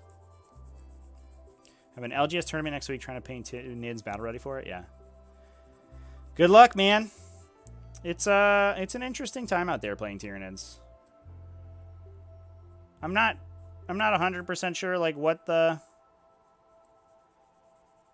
meta pick for Tyranids is right now. I think the meta's, like, so powerful that you're in a lot of matchups and you're like, it kind of doesn't matter what I take. I just need to go first and shoot twice with Hive Guard, and then I can win. And if I don't go first, then they kill the Hive Guard, and then I lose.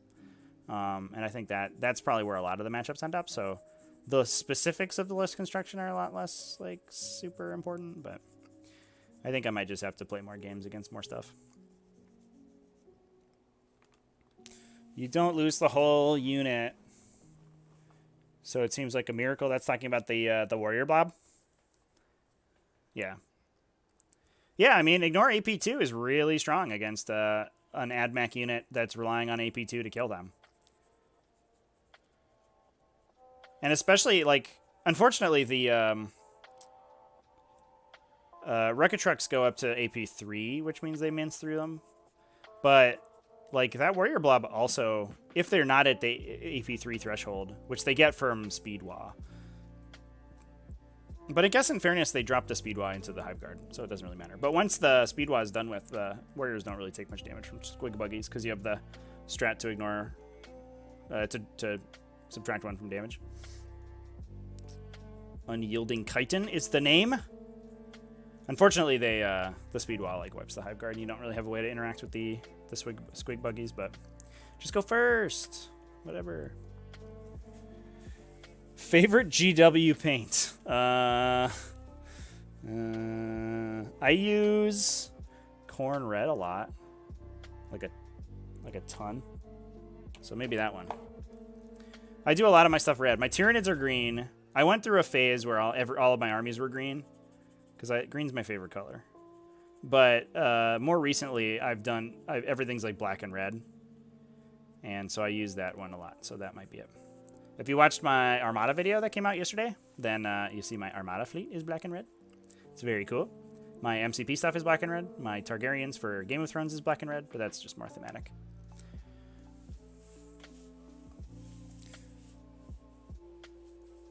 Also green for Tom Sawyer. Fair enough, dude. Green's a good color, man. It's so solid.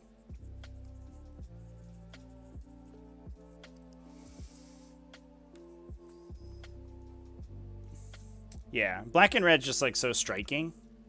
It's just a classic combination.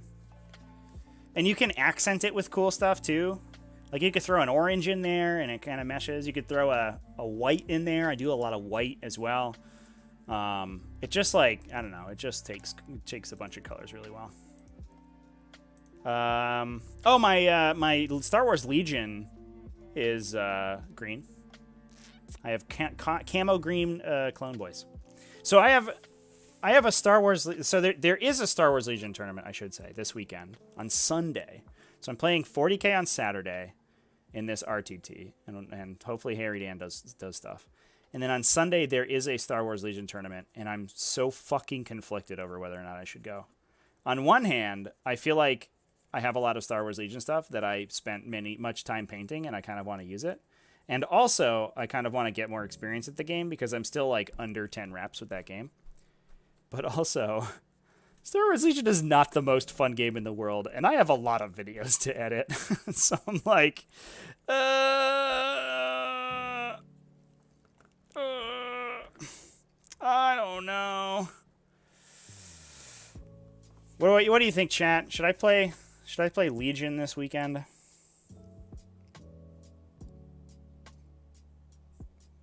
Bushman, you can do some fun lists with Behemoth and Kronos, which are both black and red. Behemoth is like a blue and red, right? They're like the patriotic Tyranids.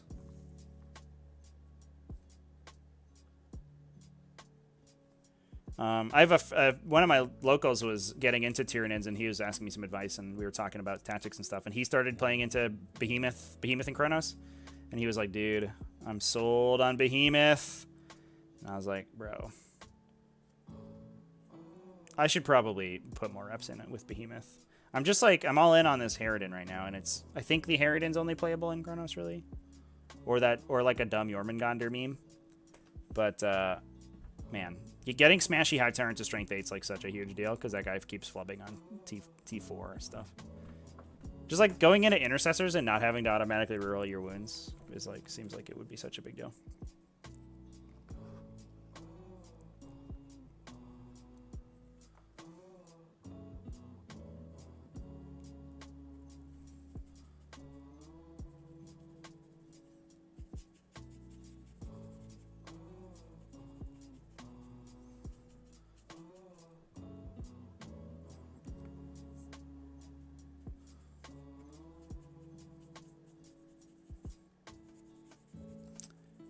What would I play if I played Legion on Saturday or on Sunday? So like I think that I play Republic, and generally speaking, the common consensus is that Clone Captain Rex is the best for the best commander for that faction. But also, he's so fucking boring.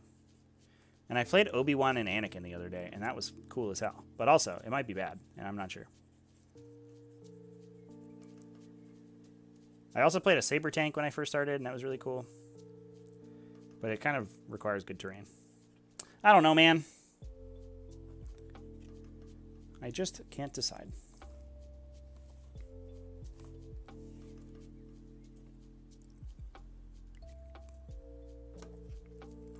So is anybody else playing this weekend?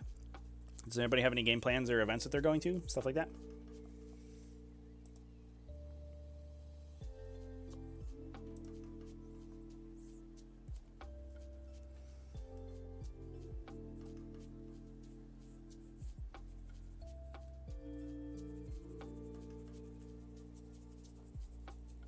Disappointing Salad playing Dutes at 9 tonight. Are you streaming? Or, I guess, Dutes always streams his games into the server, right? I'd watch that game. Is he playing Sons or, Thousand Sons or his Emperor's Children?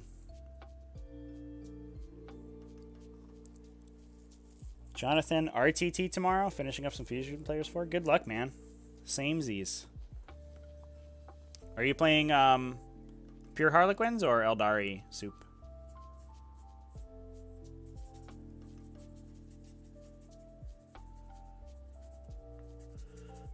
I'm really glad that Craft Worlds are kind of like back on the menu. Like they were, people kept shitting on them for like the last 6 months. It was like kind of weird. This was like fucking Craft Worlds. Craft Worlds so bad. I'm like, how? Are they? They're not that bad. They're not like Tau, you know. And then like AdMech came out and everyone's like, oh shit, please, no, Craft Worlds, take me back. I need your Night Spinners, please, sir. Thousand Suns. Disappointing Salad. That's sweet. I'll watch that game. That sounds awesome. Matt Grubble, can anyone answer your question about Call of the Brood? Letting my son bring them on for free. Should they be paid for? They should. That's the stratagem to bring a unit of Gene Stealers in with a Broodlord. Yeah, that must be paid for. Tyranids don't get any of the cool strats where they don't have to pay for their stuff. Everything, yeah, all their stratagems you have to spend reinforcement points on, which makes it very terrible. It's a it's a super duper bad stratagem, unfortunately. But it's the same for like Endless Swarm. It's the same for Spore Field. They all require you to spend points, which is stupid.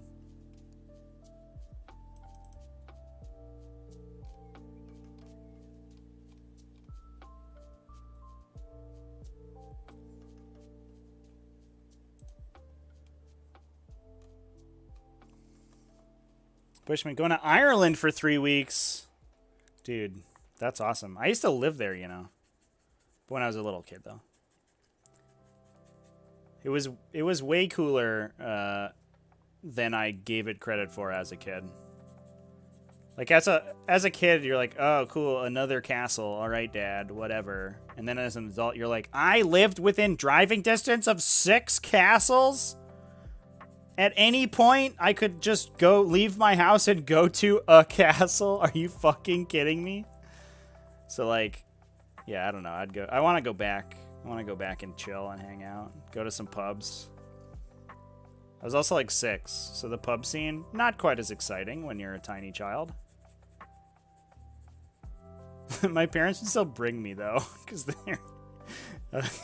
my dad was an alcoholic.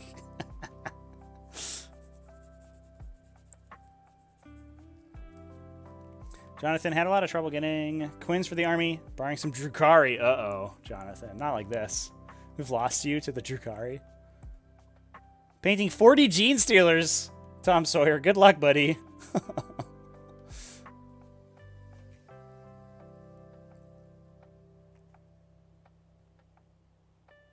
Lucky to have some good friends donating nids to the cause, filling the gaps to playtest with bases. Yeah. One time, I think I have pictures of this game. One time, I set up a practice game with my buddy. I got halfway to the store, which is like in like rush hour traffic, like I'd left work. And I realized like, oh fuck, I didn't put my model case in my car when I left my house this morning. And so I was like texting him, I was like, bro, I don't have my models on me. He's like, it's fine, we'll figure it out. And I got there and he'd grabbed like, we used like Orc Boys as proxies for Gene Stealers, which is the wrong base, but whatever. We used trees as like the battlefield in a box, like pine trees as proxies for winged hive tyrants. We had like, I think there was like a war boss on like Mega Arbor War Boss that was like Swarblord. It was just like a mess of random components we'd found around the store. It was so dumb. But we did it. We made it work. We played a whole game of 40k with an entirely proxied army. Because it turns out, those battlefield in the box trees, just about on a 50 mil base. And they're about the same height. They're a little bit taller, actually, so I was taking a hit. Yeah, unfortunately, yeah, that stratagem's really terrible. There's only a handful of the strats in the book that are good. The ones that are very good, or the ones that are good, are super good. But yeah, the Tyranids have a lot of really crappy strats.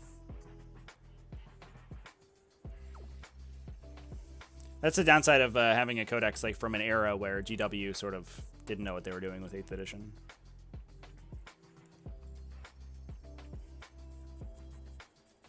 They're like, reinforcement mechanics are breaking our game. We'll nerf every reinforcement mechanic. And then like Spore Field's out here like, but boss, I still cause 3 CP. What about me? They're like, fuck you. Your collateral damage. No! My Endless Swarm! How will I regenerate Termagants for 3 CP? To do nothing because they're on the side of the table and get shot again. Sick nasty. That is some layering done on those wings. Rented a car, doing a tour around the whole perimeter with your girlfriend. Dude, that's fucking awesome. Yeah, I have some friends who did that. They went to they're actually for War Machine. There's like a big War Machine community in Ireland. Or there was like a really hardcore one in Ireland for War Machine Hordes. And they ran the WTC one year. And my friends went because they were on the team. My friend and his girlfriend. And they toured around like the whole thing. And it's just like, the country's just so gorgeous. That's what I would want to do.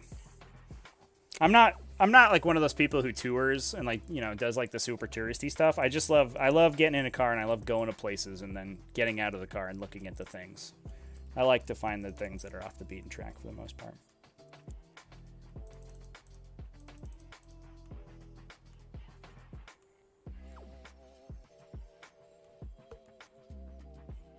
Shuma's in the chat. What's up, dude? Yeah, we're getting there with Harry Dan. The body is finished. The body and tail are all done. He lives on a bunch of bubble wrap right now. The body and tail. Oh, that's a focus fail right there. The body and tail are totally done. Look at how gorgeous he looks. He's so pretty. It's a face not only a mother could love. Anybody could love that face because it's so gorgeous. Then now we're just doing some wings. I don't think I'm gonna finish the wings, and I'm kind of I'm not sure where I go from here, because if I start working on anything else, I don't know if I'm gonna have time to finish it. And then I don't want one wing to look different from the other wing. Maybe I'll just do some white base coating, because right now it's kind of a gray, and we can make it look a little bit brighter.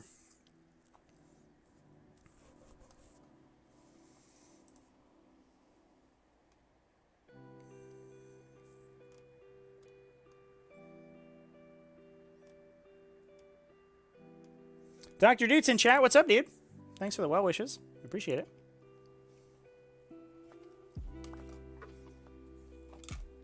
Bushman, have to join the Discord and share when you get back? Yeah, dude.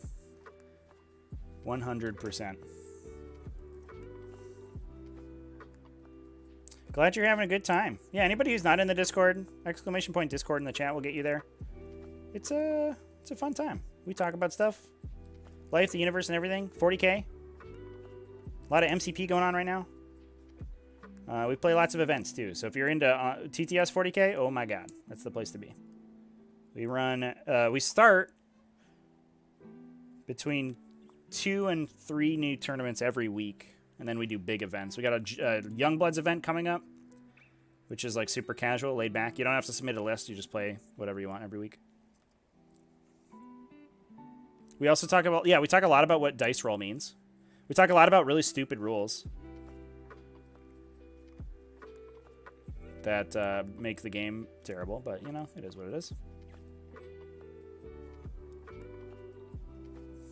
Yeah, the dice roll thing comes up, like, once a month, and then creates a huge storm of posting, and then it dies down again. Fucking dice rolls, man. But I was on a hike today, actually, and I was, like, kind of contemplating, as you do. And I think we had this discussion in a painting stream before, but one of the reasons that, like, people getting all uppity, at least, especially in the Tyranids Codex, because it's always, like, around the Neurothrope thing, right? And I've definitely said this before, but I think it's worth saying again. It's like people getting all uppity that they think a rule should work differently, and they think that because it's how something worked in the past, like, oh, you know, they broke it and it shouldn't be broken, which means, like, I'll just play it like it was. But the issue is that, like, you can't do that selectively, because there's definitely stuff in the edition transition that was not intended for that happened, but that massively benefits the faction. Like, for example, my go-to example is being able to perform an action after your metabolic overdrive. That's broken as fuck. That's insane. That's like one of the most powerful stratagems in the game. You can move a lictor 18 inches and do a retrieve Octarius data. 18 fucking inches. And people happily play that, but then as soon as you're like, well, you only get to reroll on Neurothropes in very specific circumstances, they're like, no, I'm not going to do that. And you're like, well, you can't just cherry pick whatever parts of the edition switchover you want and then use those. Like, you got to take the good with the bad. Some stuff doesn't work and sometimes stuff works way better. Like, that's just how it is. I don't know. So it pisses me off when people are like, well, I don't think that's how it should work, so I'm going to play it differently. And you're just like, you fucking asshole.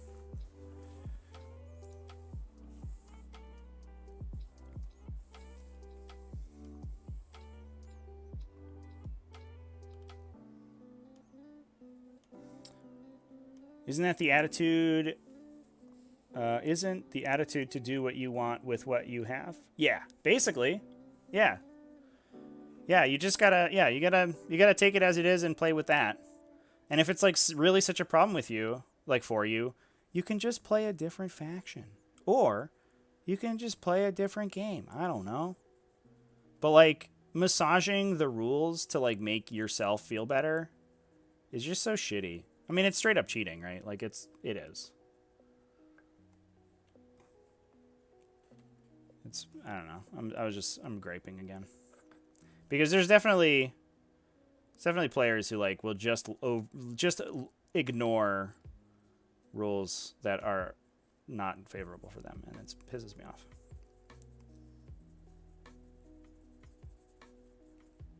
Especially now that it's like a known quantity.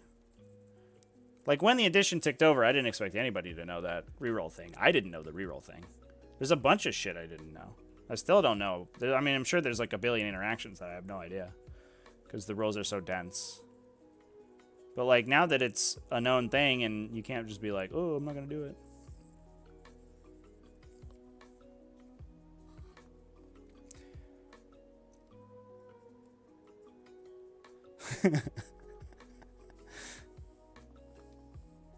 How many times I'm like, oh shit, scramblers, you move Hormiguns 20 inches to do it? I know, it's so fucking dumb. That ability is so broken. It's so broken. Like the number of times where I played, especially in GT 2020, less so in GT 2021 because Drukhari's data is not, it's a far cry from scramblers. But the number of times people would carefully screen out the scramblers, and they would make sure there was no drop point, and they would make sure I couldn't do it. They would engage all my front line. They would play like this near perfect scramblers defense, and then I would drop a lictor 16 inches away from their deployment zone. The next turn I would just put it in and score scramblers, and they were like, okay, like what do I do? And I was like, nothing. There's literally nothing you can do. You cannot stop this lictor from deploying the scrambler. I will get 10 points. It's just the secondary that gives me 10 points for 1 CP. It's like, it's so crazy. And people do that, but then they'll be like, but my ability works differently now. And you're like, yeah, sorry, buddy. And they're like, no. But also this stratagem works differently, but I'll take that because it's in my favor. Whatever. It's the same with like aircraft and overrun, right? Like, you can overrun aircraft off the table now. That's fucking awesome. That's totally new, and that's thanks to the new edition.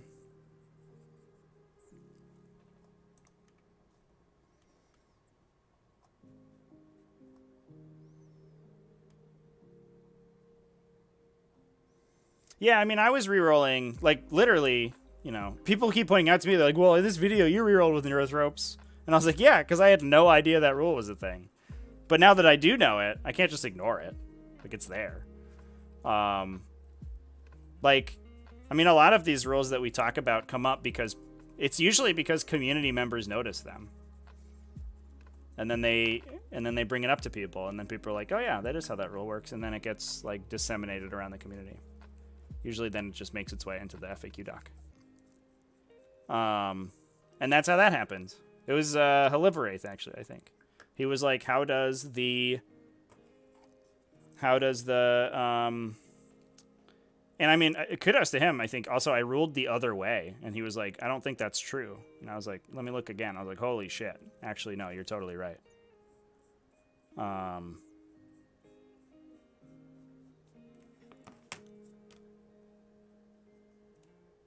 But yeah, he was like, how does the House Raven stratagem work with the 2d6 shotgun? And I was like, I have no fucking idea.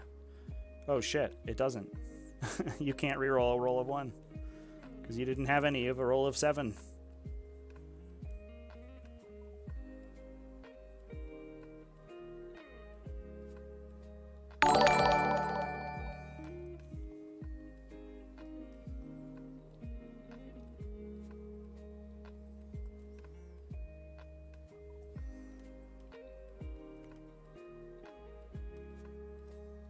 It's a tough life being a GW rules writer, is it?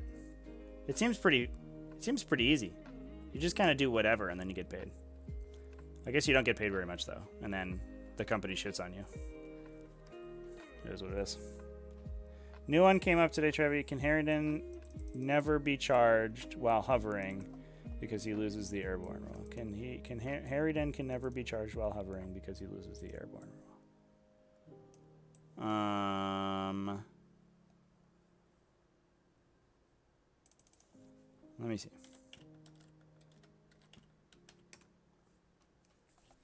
So the argument would be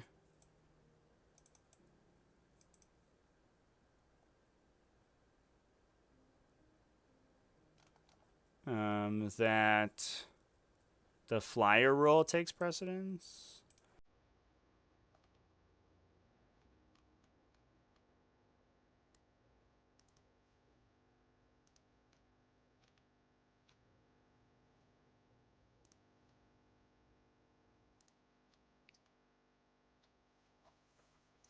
It's not only possible. Oh, is this the FAQ where they realize that they fucked with the engaging aircraft?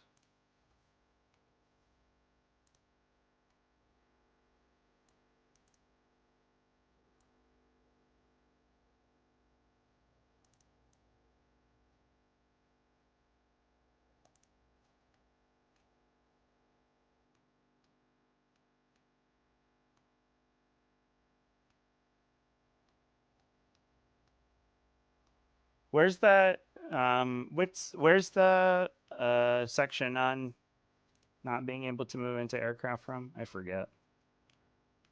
They disseminate the rules through so many different places. Is that an FAQ?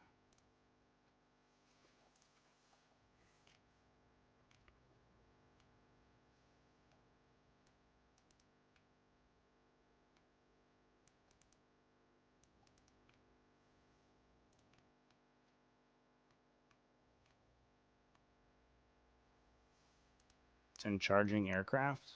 Oh yeah, there it is.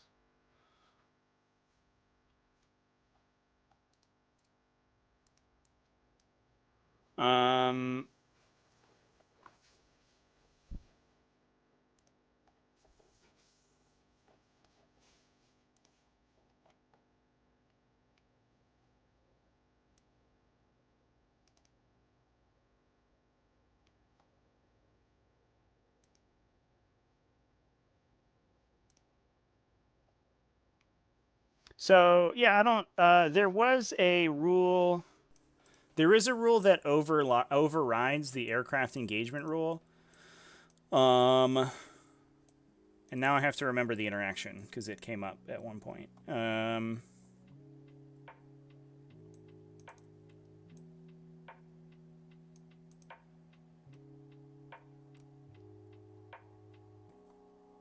Oh, it was. It's the rule where if the type of rule is not specified, it means that it's a normal move. So the because like otherwise the interaction is that like you can't consolidate into aircraft and stuff. So the because you then you ignore the can't end an engagement range roll because you're not making a normal move, because you're making a charge move, then it is possible, assuming you've declared the aircraft as the charge target, then it is possible to end within engagement range. And because the Harridan no longer has the thing that says enemy units can't target me with charges, then you can just target him with charges.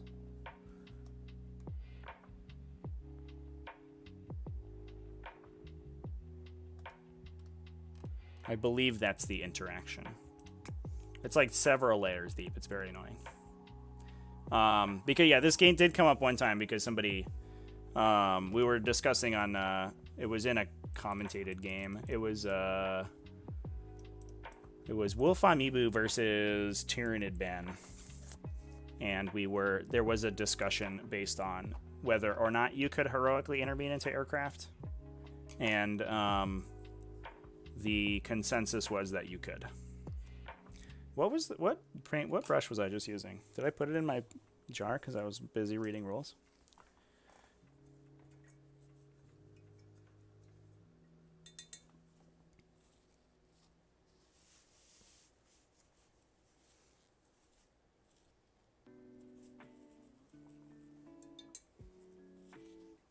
So I don't believe that you're correct, dudes. Which is good, because that would be stupid. Could you imagine? It's just invincible to melee attacks.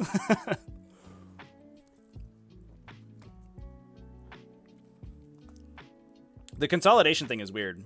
The fact that like you still retain all of the weird idiosyncrasies of the aircraft keyword even when you're hovering is very strange.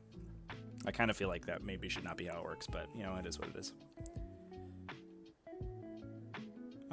I guess it's for, I mean, it's like specifically for those aircraft keyworded things that are not like an airplane, but it's very annoying.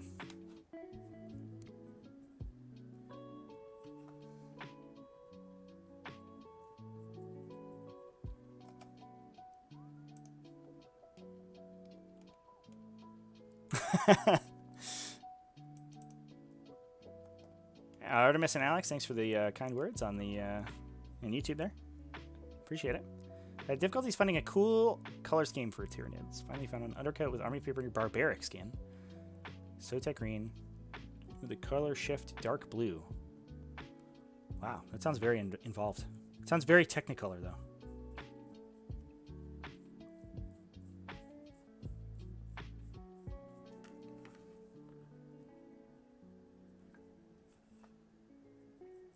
I hope everyone enjoyed our very deep rules discussion. Yeah. So I think the intention is that the move FAQ overrides all that stuff. I mean, that's probably not the intention, but I think that's the correct reading because they didn't specify the move. They do say any kind, but that's not specific enough.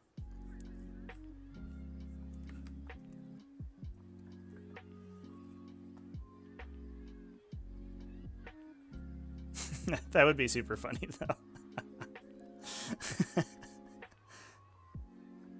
I'm like imagining having that argument at a tournament. Like, no, actually, you can't charge me. The Achilles heel of rules is written. No, it's not the Achilles heel of rules is written, chat. That's the Achilles heel of bad rules writing. Almost no other game in existence has these problems. It's only 40k because their writing is so bad. You should be able to rules as written any game that any system that you create. The problem is that they have no idea what their own rules say.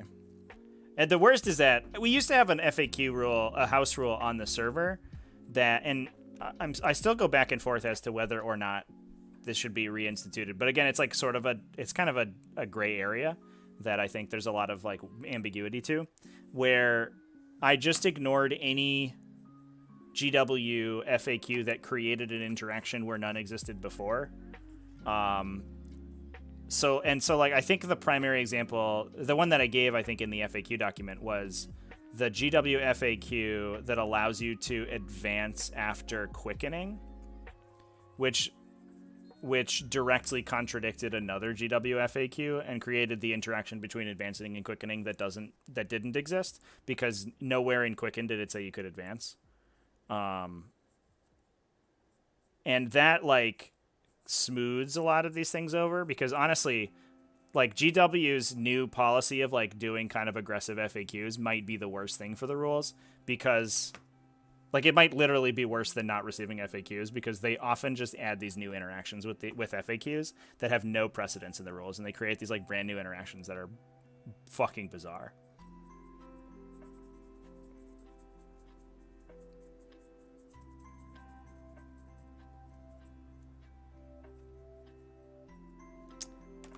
That matte white looks a lot better than it was. Kill Team 2.0 rules are pretty solid. Certainly had balance issues. Most objective base play had issues.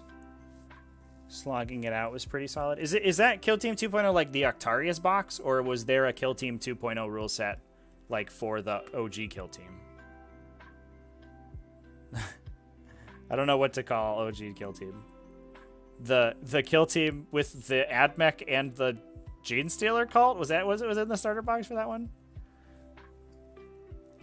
It's almost as if GW rules writers don't play their own game. Yeah, one of my favorite reoccurring themes is It doesn't happen anymore because events are shut down, but Nova Open used to have Robin Credis, and I think we talked about this earlier this week, but Nova Open used to have Robin Credis in as a like celebrity judge for their events. Robin Credis being the head designer for 40K, I believe, is his title. And every year, players would bring up an interaction that was a known quantity in the competitive community that would absolutely flabbergast him. And he would like rule against it, and players would have to like read to him the rules that he wrote. And then literally the next week it would be changed in an errata. Like as soon as, like literally he would get off the plane and then release an errata to change the rule. And it was so fucking funny. And it happened multiple times. It happened, my favorite anecdote is like on the GW stream table, on like the finals of the Nova Invitational or something, somebody put a Blood Angel Smash Captain on the top of a building and made an automatic charge at a model 9 inches below because flying models ignored vertical distance and terrain. So you could measure base to base for determining your deep strike screening and then measure vertically or horizontally for your charge distance. So you'd make an automatic charge at a deep strike if you sat yourself on top of a building. And immediately the next day it was like, it was changed. And it was like, it was one of those like really shitty changes where Fly, it was like, it got gutted like 6 times in that course of events. But that was like as a direct result of this game where Robin was there and he was watching it and he was just like, what the fuck? There was another one, I think the year before, about targeting, where there's no specified targeting sequence, I think, in the 8th edition book. And many stratagems just said, while attacking, you could use this stratagem. And if I remember correctly, the sequence went that someone like slow rolled an attack out and then triggered a stratagem like midway through the attack sequence, in order to like ignore armor saves or something, like give himself AP. I forget what it was. And he was just like, what the fuck? And he was like, yeah, you can just do that. Because it doesn't say when this unit is selected to shoot. It doesn't say, before making wound rolls or anything. It just says while attacking, and I'm attacking currently. And I think that got changed immediately. Like every year it happened. That man's an idiot. Just total no knowledge of his own system. It's just so stupid. And like those are all things that competitive players like knew. Like people who played in tournaments knew that that's how those interactions went. I think like there was like a rumor mill that he got caught out by tri-pointing in like a show match game one time on stream. Somebody like tri-pointed and he was like, oh, I'll fall back. And they're like, you can't, you're tri-pointed. And he was like, what? And you're like, that's like 40K 101. That's like, if there's a video out there that's like 10 things to know before you play your first game of 40K. And then one of them is tri-pointing. And that guy didn't know what it was. Ridiculous.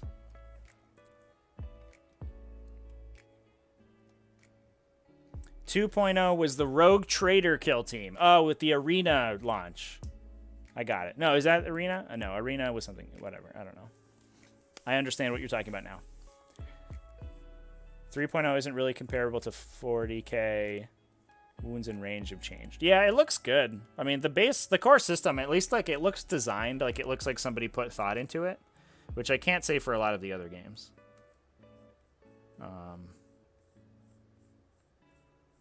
We'll see how it goes. I have heard some bad things. This is like, this is third hand, but I was told that the game was play tested in that only factions were only play tested against themselves or super factions. So like a playtest team would be in charge of, for example, all of the Chaos sub-factions in the new Kill Team release, and they would not be given access to the files for the other factions. So like the people who were Chaos people would be able to playtest all the Chaos stuff, but they could only playtest it against other Chaos stuff. And none of the, at least in that phase of playtesting, none of the playtesters saw the other stats. So there was no way to balance check between the factions. That's just an anecdote that someone told me that one of the playtesters had told them. That might take that with a big grain of salt, but that's what I heard.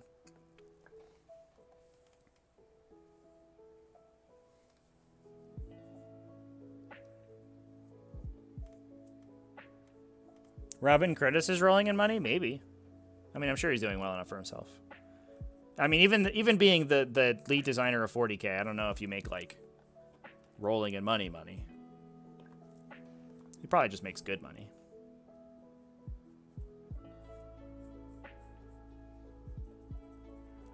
That's, I think, unfortunately, in the industry, that's kind of the level you have to get to in order to make good money. Like, Games Workshop salaries, for the most part, look absolutely laughable. Which is sort of disappointing, because they make so much fucking money.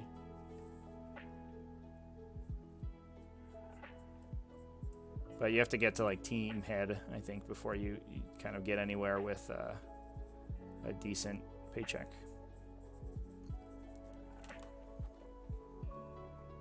Oh, yeah, maybe he's up in equity. Yeah, that could be the case for sure. Got those big stonks.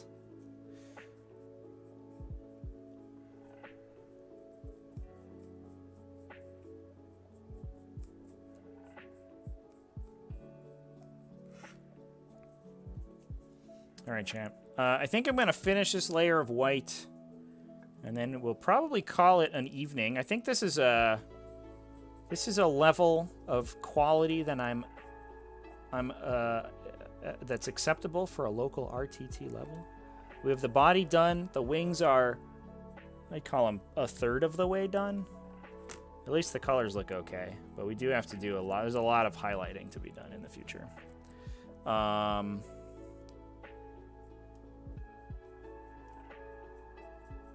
But yeah, I'm pretty happy with the progress that we've made. But then once the wings are done, it's 100% done. So yeah, we're getting close to having this thing be finished. Is there a vent on the biocannons that no, they're just weird and pointy. All right, that's strange. Kill Team 2018 wasn't so bad. If you just set the wipe them out objective to default.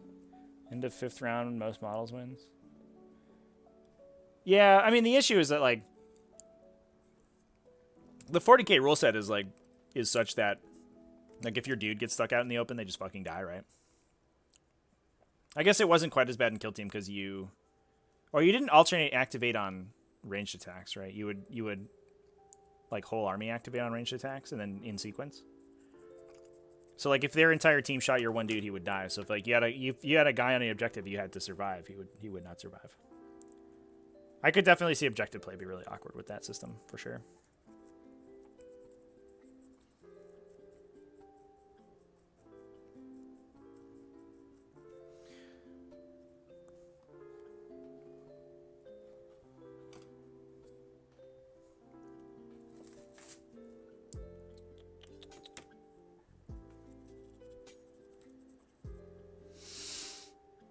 All right.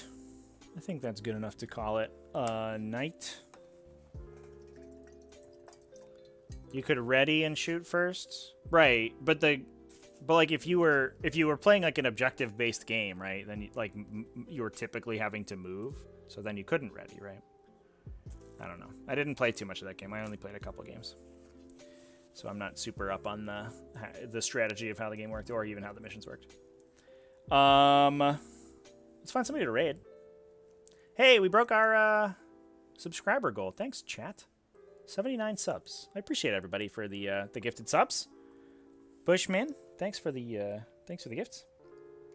I think Disappointing Salad said his game starts in 1 hour and 20 minutes. So about 80 minutes from now. And it should be live in the Discord. So if anybody's in the Discord, you'll be able to watch that game there. Or probably Dutes' live, I imagine. Let's see. Who's live today? Uzi Styles live. We like him. What's he playing? Is it Warhamsters? Oops. I clicked on Wahapedia. I didn't click on Twitch. Mistakes were made. Let's go to... I love that Warhammer Community TV is still a Twitch channel. They haven't deleted it. So Uzi Style playing Sisters vs. White Scars on WTC terrain, it looks like. That's the only game going. Otherwise, we have next level painting live.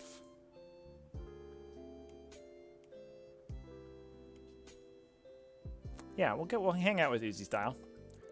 All right, everybody. Well, thanks for tuning in. I'm definitely going to be live a lot next week because we have several pod finals happening.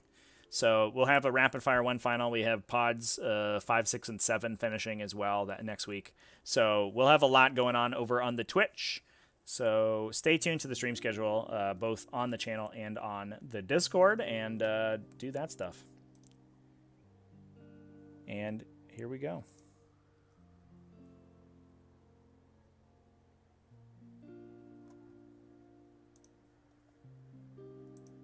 So we will open up with this Assault Intercessor, the one who's in all the auras, because if he can get the job done, it will help.